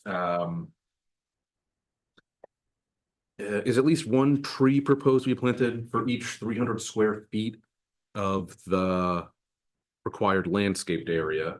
And is at least one shrub proposed to be planted for each 200 square feet of finished landscaped area? yes, we've exceeded that. Would you be able to give those numbers so we can say, this is how many trees or shrubs per Per landscape bed, I'd like to Yeah. see that stepped up. the standard? Okay, well, What Just is, only, just in this area right here. where does it say that? I mean, if we could do that, that area right there, which goes up to the school street. Oh, on the other It's- side of the service drive. It basically, the way that and we can discuss this, the way that I'm understanding is in the buffer yards. Yeah, that buffer, for the field area, the old field area, yeah, that area, yeah. With some of the buffering stuff that they have in our ordinance really isn't all that adequate. Yes. what is, just a clarification, what is this, it's one tree proposed to be planted for each 300 square foot of required landscaped area. What is This is the meant- required landscaped area? That's, As opposed, I mean, half of this site is going to be landscaped. yeah, and So what's that's the required bit? what this is. What I have interpreted that, and it's up to the board, is basically in the buffer yard. Like I Okay. think you've got we've lots of exceeded. landscape area, and I don't Yeah. think it's, I don't think this is meant to apply. I don't think it's meant to apply to like the landscaped area in the, what's the kind of No, that's alternative what, that's there. what, yeah, that's No, that's, just those buffer areas. yeah, Okay, well, which I. So I just want, my guess is just from what I'm seeing. Well, from what I've seen, it didn't seem like you were gonna have an issue meeting it, but you can just provide the numbers so we can document that. No fencing, is there any fencing proposed on here? Fencing around courtyards, Oh, really? Oh, is that at the end of the? the wings. there's fencing around, Oh, those. there's secured courtyards Okay, for memory care. is that shown? Yes. Is that what I'm saying? Yeah. Oh, I see. And then, and you would see them closer in the enlargements that Yeah. were. Okay, okay. Is it more than 6 feet high? No, it's 6 feet. Okay. And it's not anywhere near the property lines, right? And what's the material? Right now, we're leaning towards a aluminum picket fence. We may use some solid cedar fencing in the lower courtyard. If it feels like it's too close to the road, but right now I think we're looking at the aluminum picket fencing.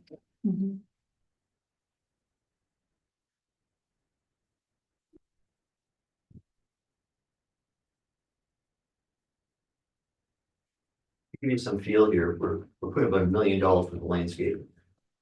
You know, because this is people's homes, right? This is their home. Yeah. And so we're not, and so we're happy to do whatever you want us to do, you know? I think, well, making sure that you meet the standards should be enough. Well, yeah. That's appreciated that, and I think that the landscaping that you propose seems nice. I don't know. Freestanding. Is there the only freestanding structure? Is that a storage shed or trash shed? What? Maintenance. That's a maintenance shed. Yep. What? How big is it? Tiny.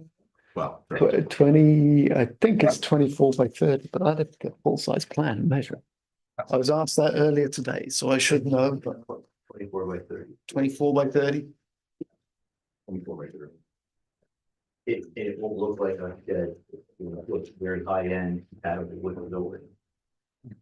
24 by 30. Is it going to have a pitched roof or windows? Okay.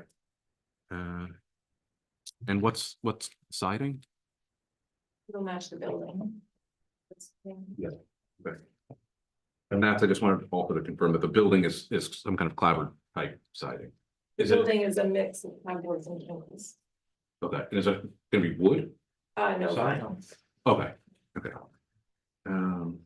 Yeah, so no flat roofs, right, there's no flat roofs. I mean, In the is there some like, center Yeah. core here, there's a well, it's recessed, but that's the only flat portion, you'll never see it. right, yeah, so the flat roofs are hidden from view from the ground.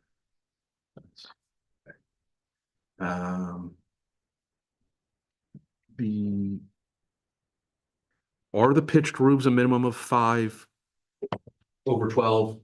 I don't think it's required, but I just wanted, if they are, that's a kind of a moot point, but if not, like the planning board could require that they have 512 pitched roofs, but But we're trying to keep this, yeah, we want to keep it low. I guess what I want to confirm is that the planning board's not requiring that. I mean, the roofs are pitched, and I think that, so I just wanted to. Yes, that's it, it's a six pitch.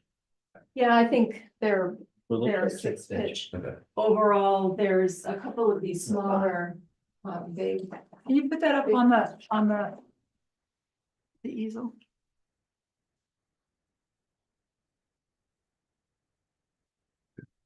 There's a couple of these accent bay windows that is a 4 and 12 pitch, but the overall roof system is 6. And I think we even have some 8-12 as well.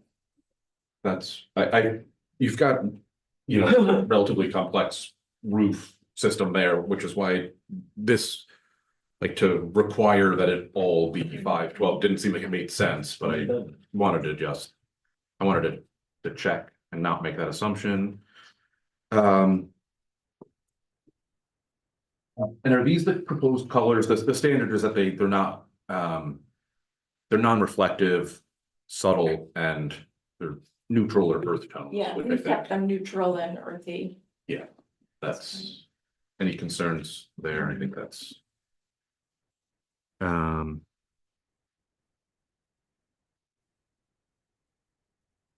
All right, the ordinance talks about public entranceways. To me, it doesn't seem like there's really any public entryways, like public entryways, from what I would assume is like entering into a restaurant or a theater or, you know, stores. Well, This, Well, there's the drop off. there's certainly an entryway, but I guess what I'm wondering is, you know, the way that the standard talks about entryways is, you know, it's like clearly defined and highly visible, which I think this is fair. Entryway is here, Yeah. accentuated by that 2-story space. And yeah, and I think it's more, the standard seems to contemplate, like I said, like making sure that the public can identify, like, this is how you enter a building. This is not like a store where like you might be wandering by and you're like, oh, this is where I go inside. This Well, is this is still, it's not really a public building. Do you think it is? of course, it's a public building. The public, people have their relatives in there and the public is visiting the building, hopefully. people are visiting. Yeah, I still don't see a problem. But I think they identify it. Yeah, I don't. Okay, so you think it meets that It standard, meets the and that standard, standard does yeah, apply? Okay. Yeah. It's totally. Okay, so. Yeah.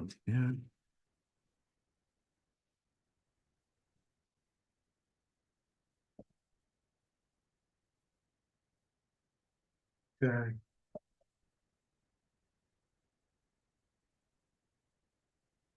Okay. There's the parking standard says no off-street parking shall be sited between the front facade and the principal building. Okay, the planning board may waive this requirement. It's a little unclear exactly. It says like by allowing up to 15% of off-street parking if it determines that the building and parking area are screened from view. Is this gonna be screened from view? That's I Screen from think view. it is when you look at the site plan where the, No problem. I mean, all of these trees that you see off to the right here. They're dense. Yeah, and They'll get denser. Yeah. so that's I guess what I wanted to nail down was we're confirming that it's screened from view. There again, it's also a private room. Once again. Well, the standard doesn't say private road, just as No, it primary doesn't abutting say, streets. It was never meant to be. Yeah, which is fine. Yeah, I know. But I mean, it says primary abutting streets, so I just It is. but it also seems like it's screened from view, so it seems like it would meet that standard. But that again is one, I think, if you can request a waiver for that, because it does say the board may waive this. I saw that. I wasn't sure whether, because the last time around, we didn't actually request a formal waiver. The board just waived it. Because the other standards that can be waived don't say that in there. They don't say the board can waive it. You can just ask for, if you request a waiver, the board can waive it. So I don't think we went through the formal again, this is just a process thing. Yeah. We can write a request for a waiver if you want a request for a waiver from that standard. But I'm not sure that's the intent of the ordinance. I think the intent of the ordinance is the planning board can look at it and say, does this apply? Doesn't it apply? No, it doesn't. We're not going to apply it. But that's your call. We'll write it if you want us to write it. It's just more I paper. don't think it applies I don't because think I it think applies. No, that's what I'm saying. I don't think it applies. It doesn't Because- apply because it's screened. it's screened and it's quite a distance from the entrance. I mean, it's a. So if it doesn't apply, it wouldn't matter if it was screened. But if it does apply, then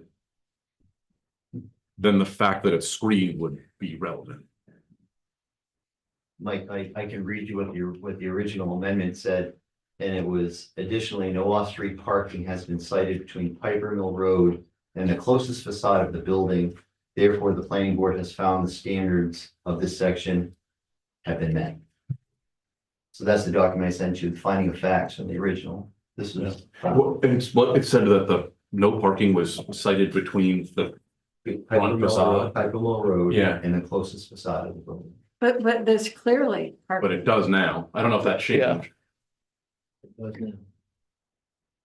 Yeah, that doesn't make sense. Just a process. I think it's more, yeah, like it's a process thing, and I would have to look because I don't have it memorized, but I thought that in the site plan review, it's basically like standards can be waived if they're requested in writing and Right. that. So for me, I think if there's a standard, if it doesn't apply, that's fine. The planning board can find that it doesn't apply. If it does apply, You gotta write another. then I think that recording that the planning board's waiving it is would be appropriate.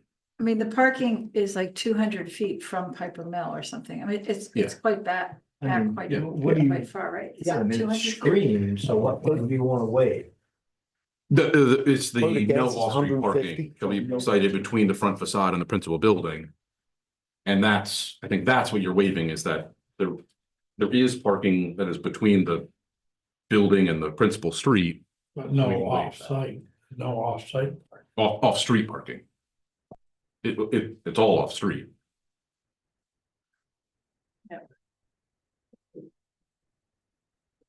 So I mean, like I said, this is something the planning board can waive. And it kind of, I think it tries to say at like what the planning board needs to consider in waiving it.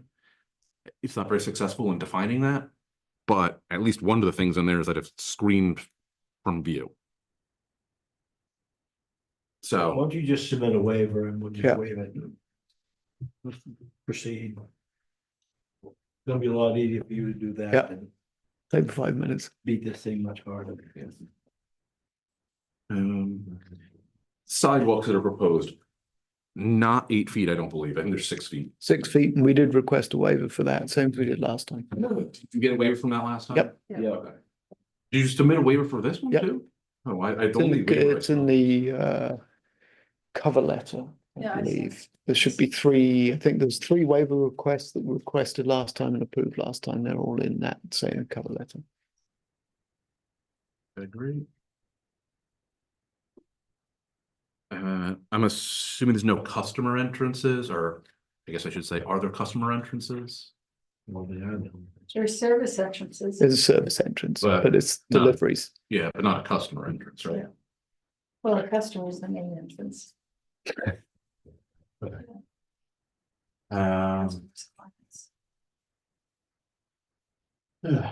Okay, all internal pedestrian crosswalks should be distinguished from driving surfaces, durable, low maintenance materials. I just want to confirm that the proposed striping can be considered durable, low maintenance surface material.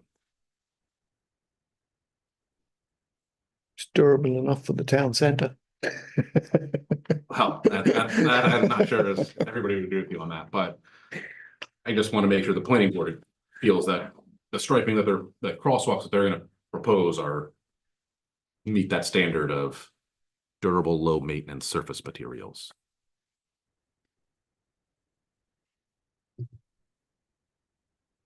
Well, I mean, we don't require different colored brick or something, you know, like you see, but I mean, it says such as, but not limited to pavers, bricks, scored concrete, asphalt. So it doesn't mention striping.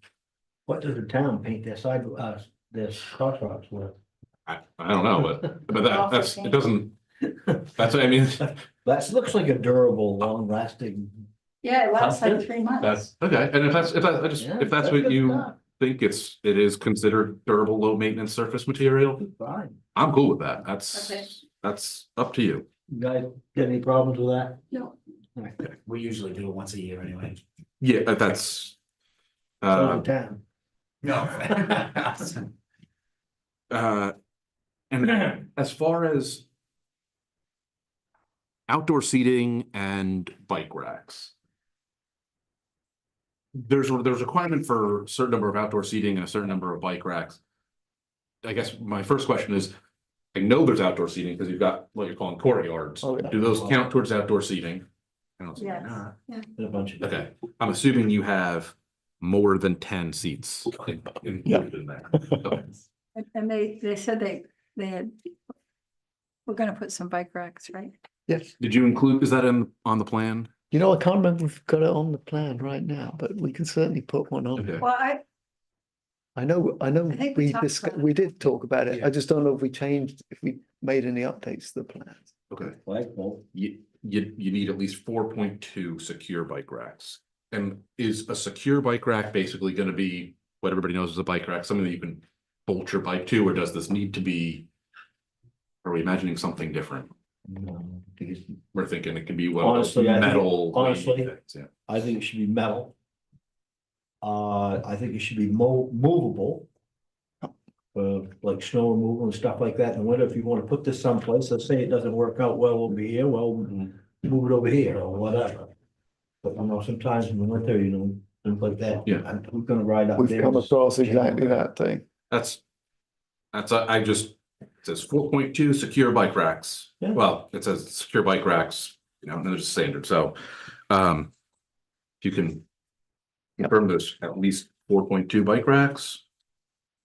Okay, here, is 75% of the vegetation proposed to be native species? yes. Cool. There's a landscape. Oh, does your landscape plan list the botanical and common names, size, and quantity of all proposed plantings? What about, it does it list the size? Like the tree diameter? Yeah. Right in that plan list. I have no idea. Is 30% of the foundation planted? What does that mean? That's, I think that's. Just screening the foundation with, you know, lilies or Yeah, you have Around the plants building. all around around the building. the building, all within the courtyards. Yeah. Heavily integrated as part of the, No, quite a bit more than that, honestly. yeah. And does the screening, does the foundation planting include trees at least 2 inches in diameter? And is the planted shrubbery at least 18 inches in height? Yes. Is there landscaping near the entrances and in the parking areas? I think yes. Okay.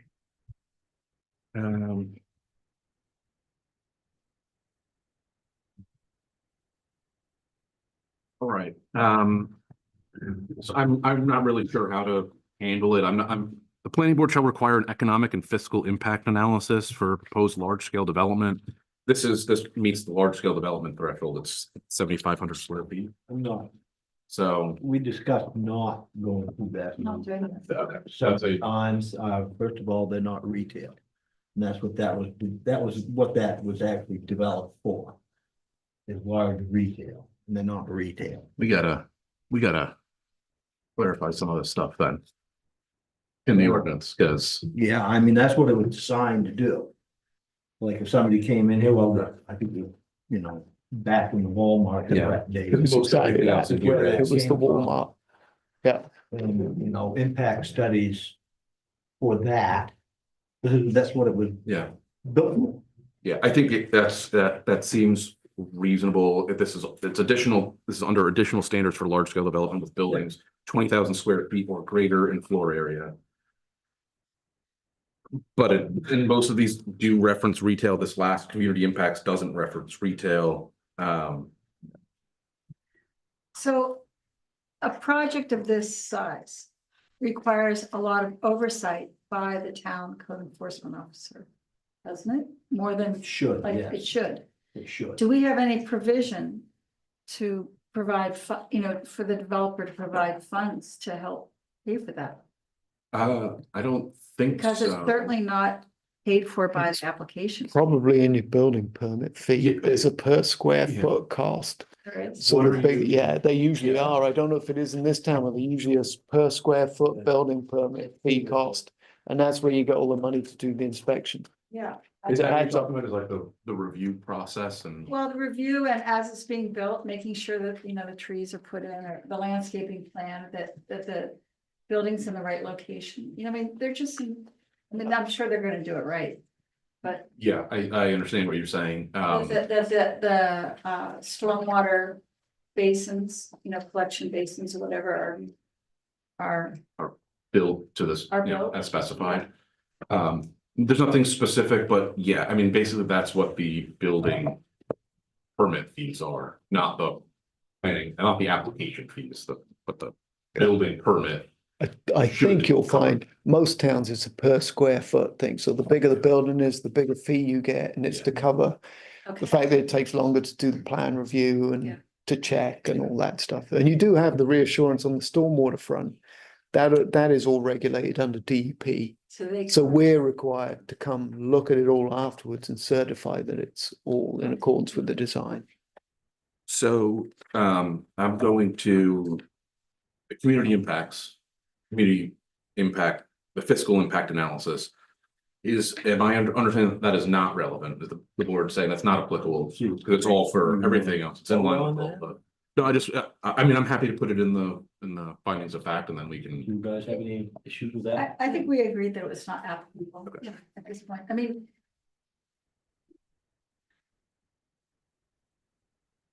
there are, Because it's intended for retail. well, I mean, That's what it originally, was structured for, yes. originally, the state was gonna make a determination that this type of facility was needed. then they change the type of facility, right? So you don't need the state approvals, but as business people, I mean, everybody knows that we need more facilities like this. Okay, I think we have one other. I did have a little concern about the amount of parking. I know I brought it up last time. Yeah. It does exceed our minimum standards. It does. Okay. And it's okay to. Christmas, Easter. I What? Okay, I hope everybody visits these. Right. folks. I don't- And my take on parking is, if they were thinking ahead, and if this was truly business, they'd make a much larger parking area and rent it out. Well, there you go. Well, believe me, it works the other way around as well. In the people who are running facilities like this quickly figure out how much parking they need. They never want to run short, but at the same time, they're not gonna spend money building parking unless they think they need it. It's just, that's just not the way it works. This town, parking, Yeah. you could rent it though.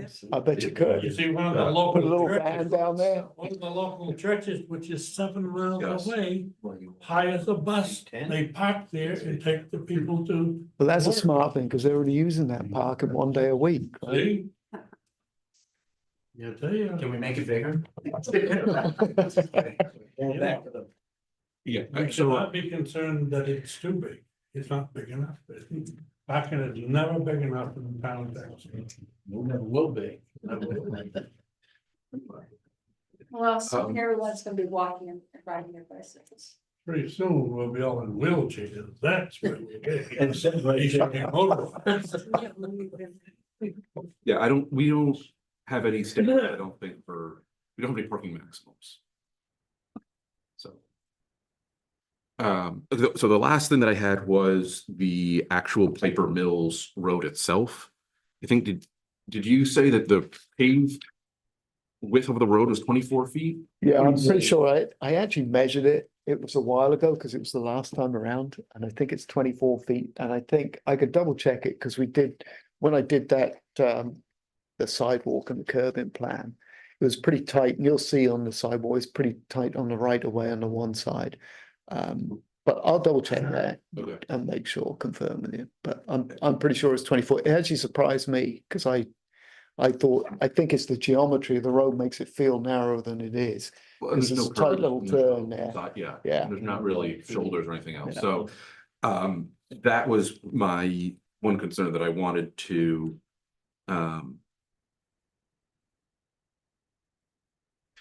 to make sure that the road was wide enough, and the lack of striping seems like could be a potential issue. I don't know if that's the planning board. I just wanted to raise it Well, for your Church Street consideration. is 24.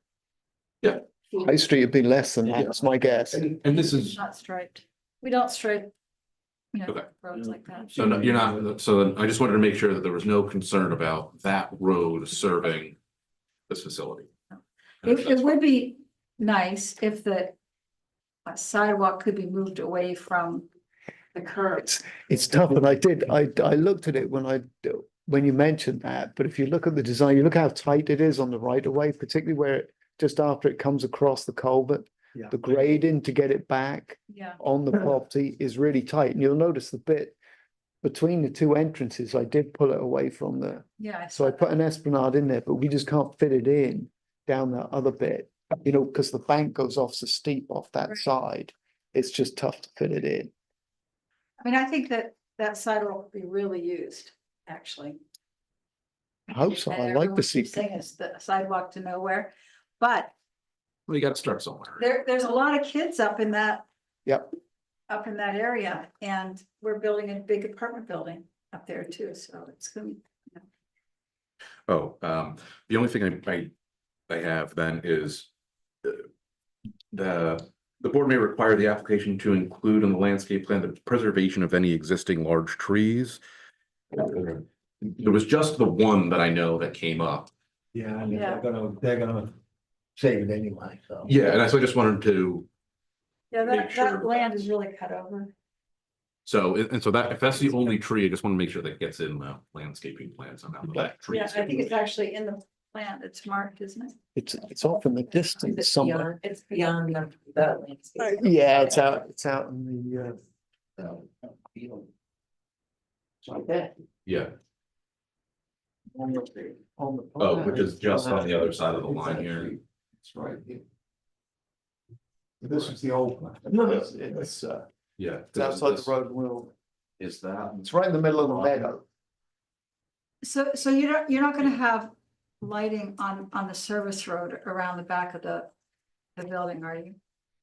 I don't think we. I didn't see anything. Okay, I mean, I just wanted to make sure. Well, I think they're all coming down this way. There might be a little light above the door there, so if they get deliveries overnight, but it's not gonna be lit. All right, that was everything. There was what was the condition that we discussed that you want to put in? Parking. Lighting. Like, So. and there was the parking location of. Those were waivers. Two waivers. And I forgot. Okay, yeah.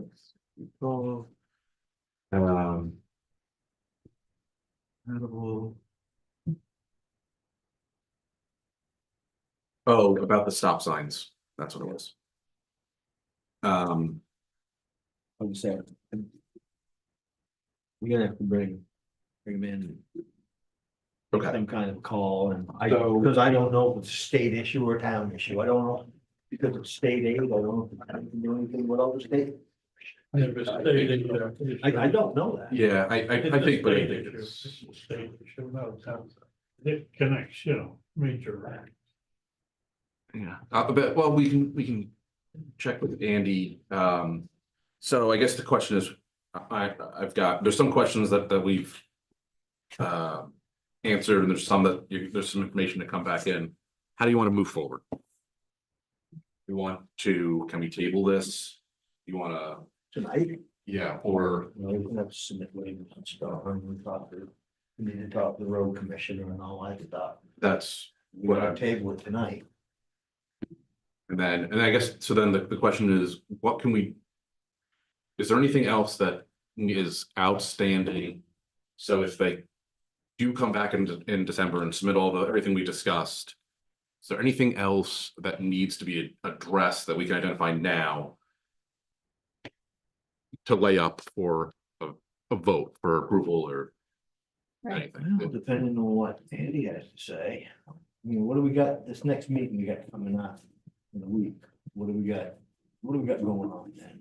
Yeah, I mean, I guess we could table it until next week. I mean, It you guys would have to come back depend next week. if you, yeah, if you I can wouldn't get, act on it next week, but we could at least deal with this thing with Andy about the roads and stuff. okay. So I guess You wanna that's, just wait till the next meeting. What's that? well, we have a meeting scheduled Yeah, but on, what's scheduled on that though? How busy is that? gonna but be? it's gonna depend, it's comprehensive plan, public hearing, which I imagine will be. I'm gonna stop this like that. That can take a while. Okay. Okay, and then there's a couple other things that are already on there. But Why don't we just, I mean, the next planning board meeting is only, I think it's like 2 weeks after that, so. Yeah. Do it till the next meeting. yeah. Okay. Get Andy in here, December. come up with some kind of an answer. It's December 2nd. Can That's we, something that's possible to do. can we table this until December 2nd?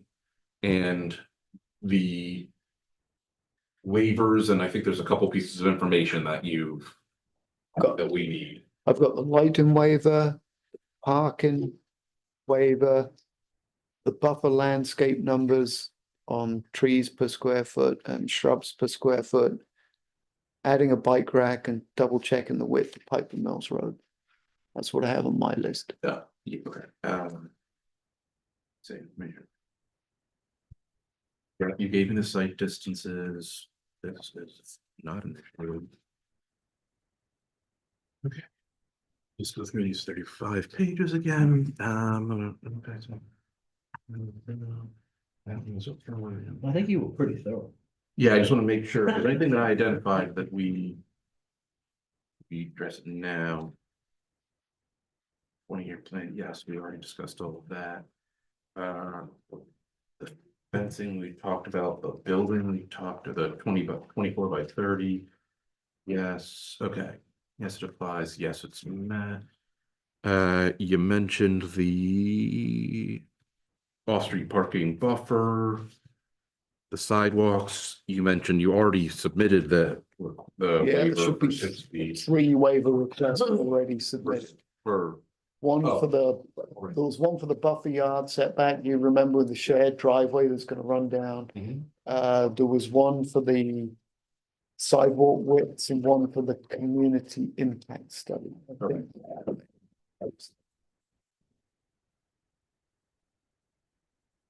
okay, and the bike racks you're gonna add to the plan. Yep.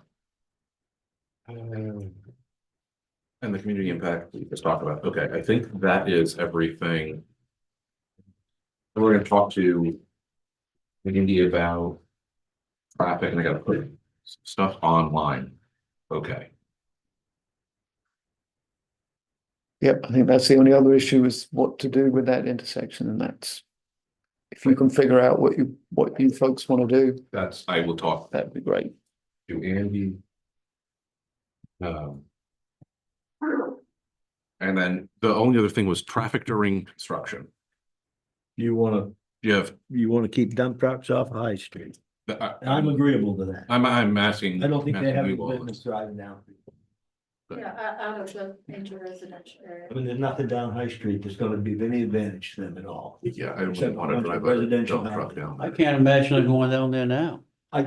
They're trying to get out of town, they don't wanna get on, trying to get out of town out through north, Not a good hill to Don't go try it. down. No, it's not good to go down, not good to go up, but it's quicker than going on Main Street. We're doing it right now. I'm just Yeah. saying that. Oh, I know. Is that something that we can? That we can Well, at least- incorporate into this, that keep dump trucks off of High Street somehow? During construction, obviously.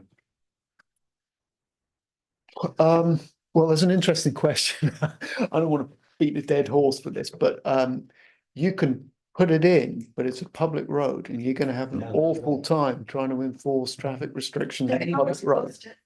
They can post You it. could post I get that it, they better post but- the road. but it's all well good, like thinking about, and I understand where it's coming from and why you want to do it. But it's a public road, so if it's a project down the street, No. or somebody's bringing stuff to and from a demo somewhere, they can drive wherever they want to drive because it's a public street. True. And unless it's weight restricted, it's, Yeah. I think I say, I understand why you want to do it. I just don't know if it holds up. I don't know why you guys would wanna go down High Street anyway. I don't think, I mean, Don't see I the wouldn't. advantage to it.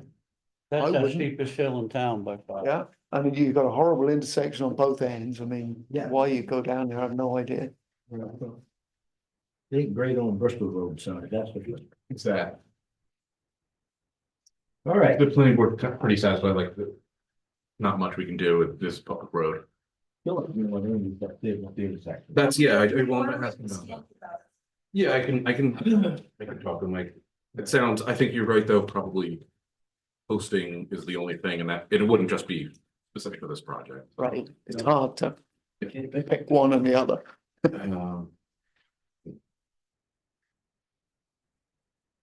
Okay, so is the understanding that we're going to tables until the December 2nd meeting? Yes. And you've got some, we've already discussed what information we need and conversation I need to have with Andy, or I'll either have Andy come to the next planning board meeting or get him.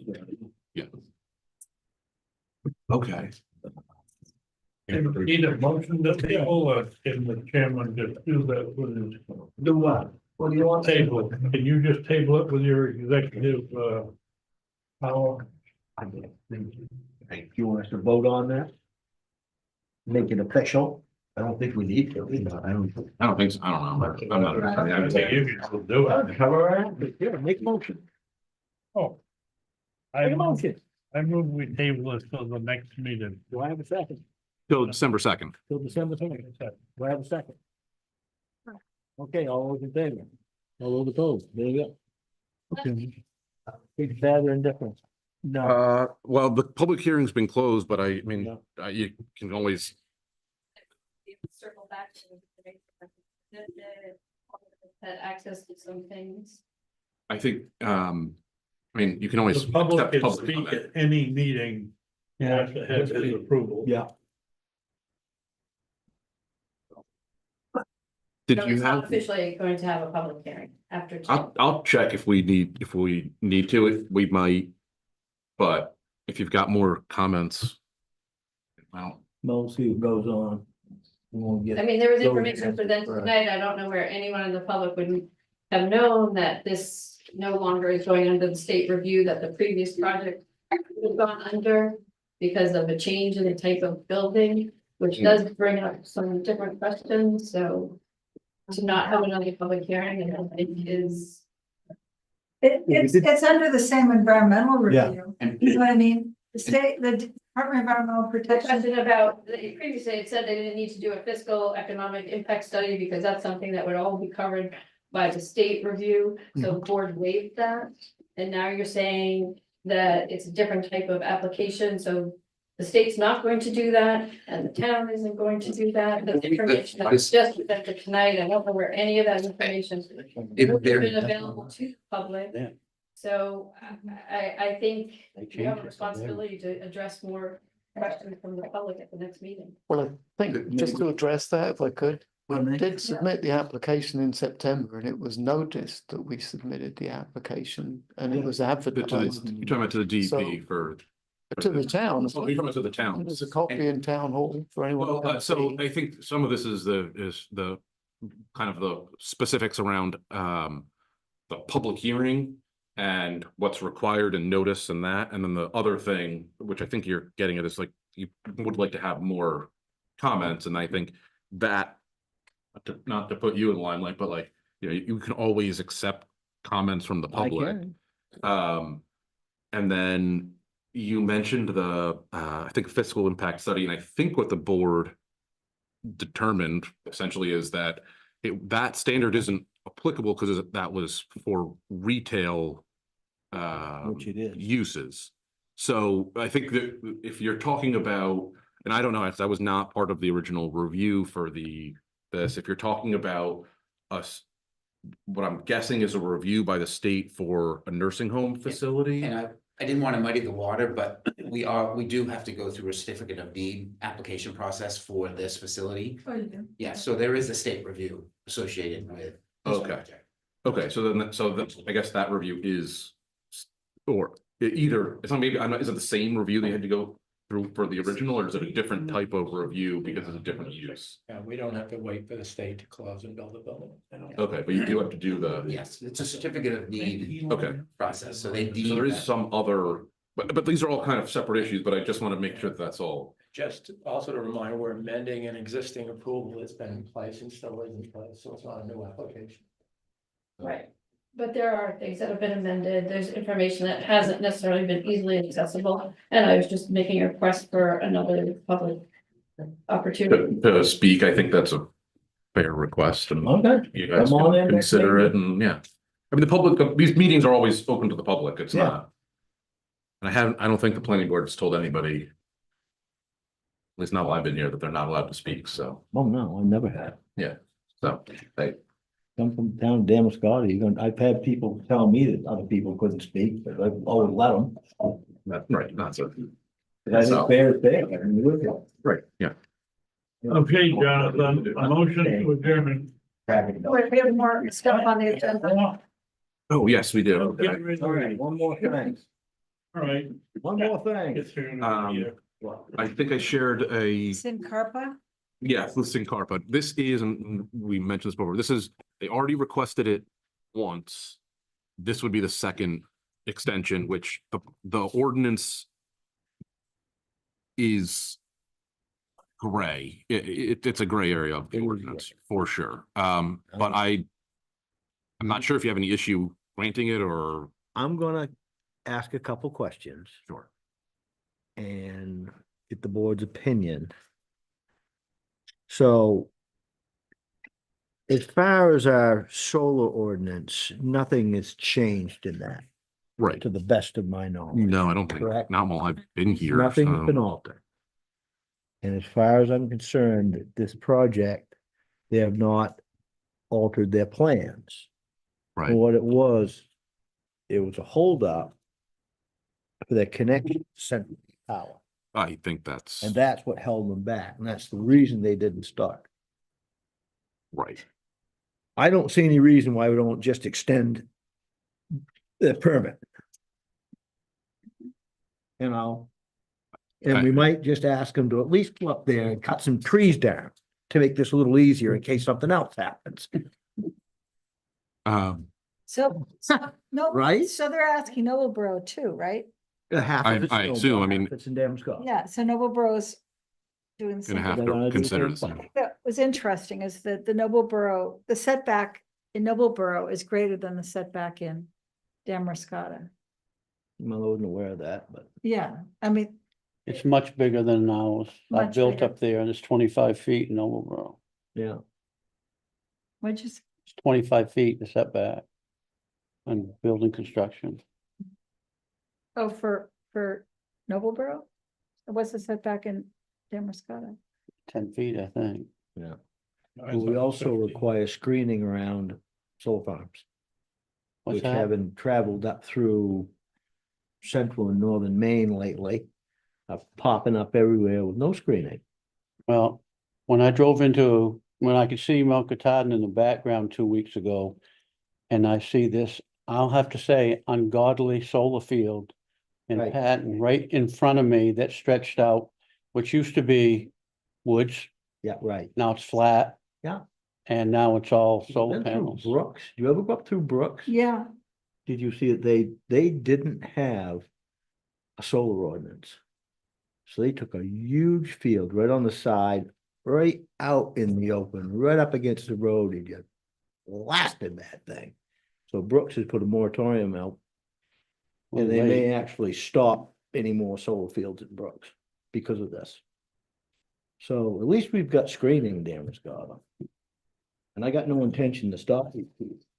yeah, I mean, the screening, it's kind of swampy and it's deciduous woods, you Yeah, but know. what will happen is once they clear out their section, smaller stuff will grow into that buffer from the sunny side. And will eventually close that right off. But in Brooks in particular, in the project he's talking about, that will never happen. You know, this thing in Brooks is like, right, I mean, Used to be quite a view at one time, wicked. $1 million view, I Oh, would yeah. call Yep. Yeah. No, I know. So, But it's good for us, Dan. So they it. did say, Okay. they did say they weren't going to alter the terrain, right? And they weren't going to like They have a change the plan. elevations, Are you talking about this job? this job. Okay, Zakarta. they have to stay with the plan that they had. right. Yeah, but I think that It had very little, they were moving like almost no dirt. little to no dirt, with the exception of the road going in there. Yeah. And I would say that They are if taking stumps out. you all, the planning board reviewed the application and found that it was consistent with the standards and approved it then, They and they did. haven't changed it, and the Yeah. ordinance hasn't changed it. Like, that's what I'm saying. I mean, No you reason could to do say, you know, we're not extending it, and they would just, if they could basically submit the same application.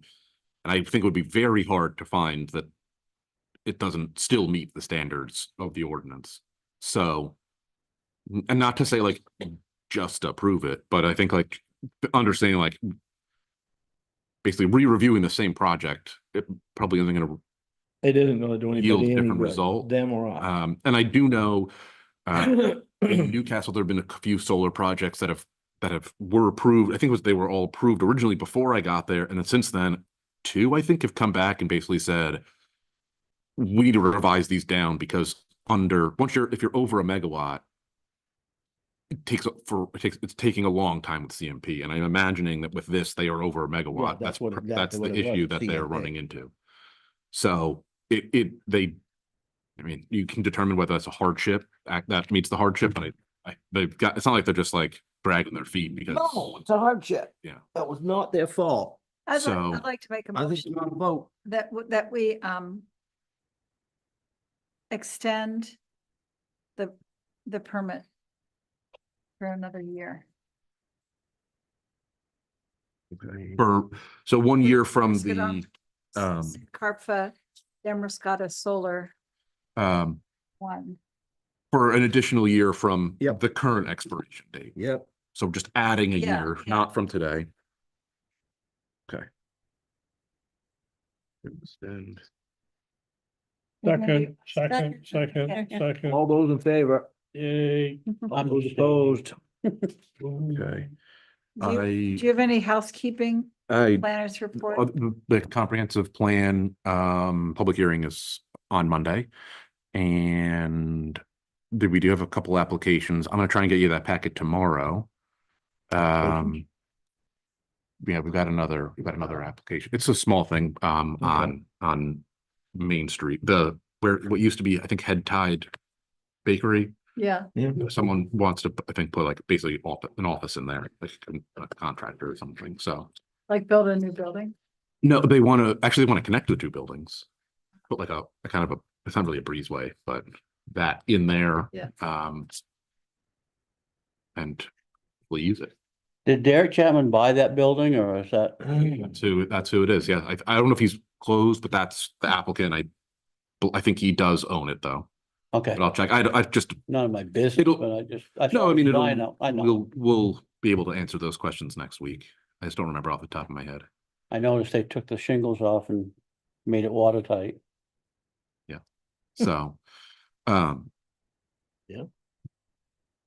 Okay, that's the only thing that I've got.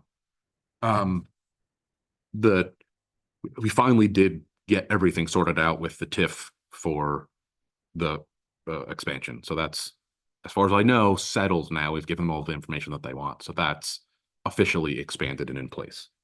So, Great.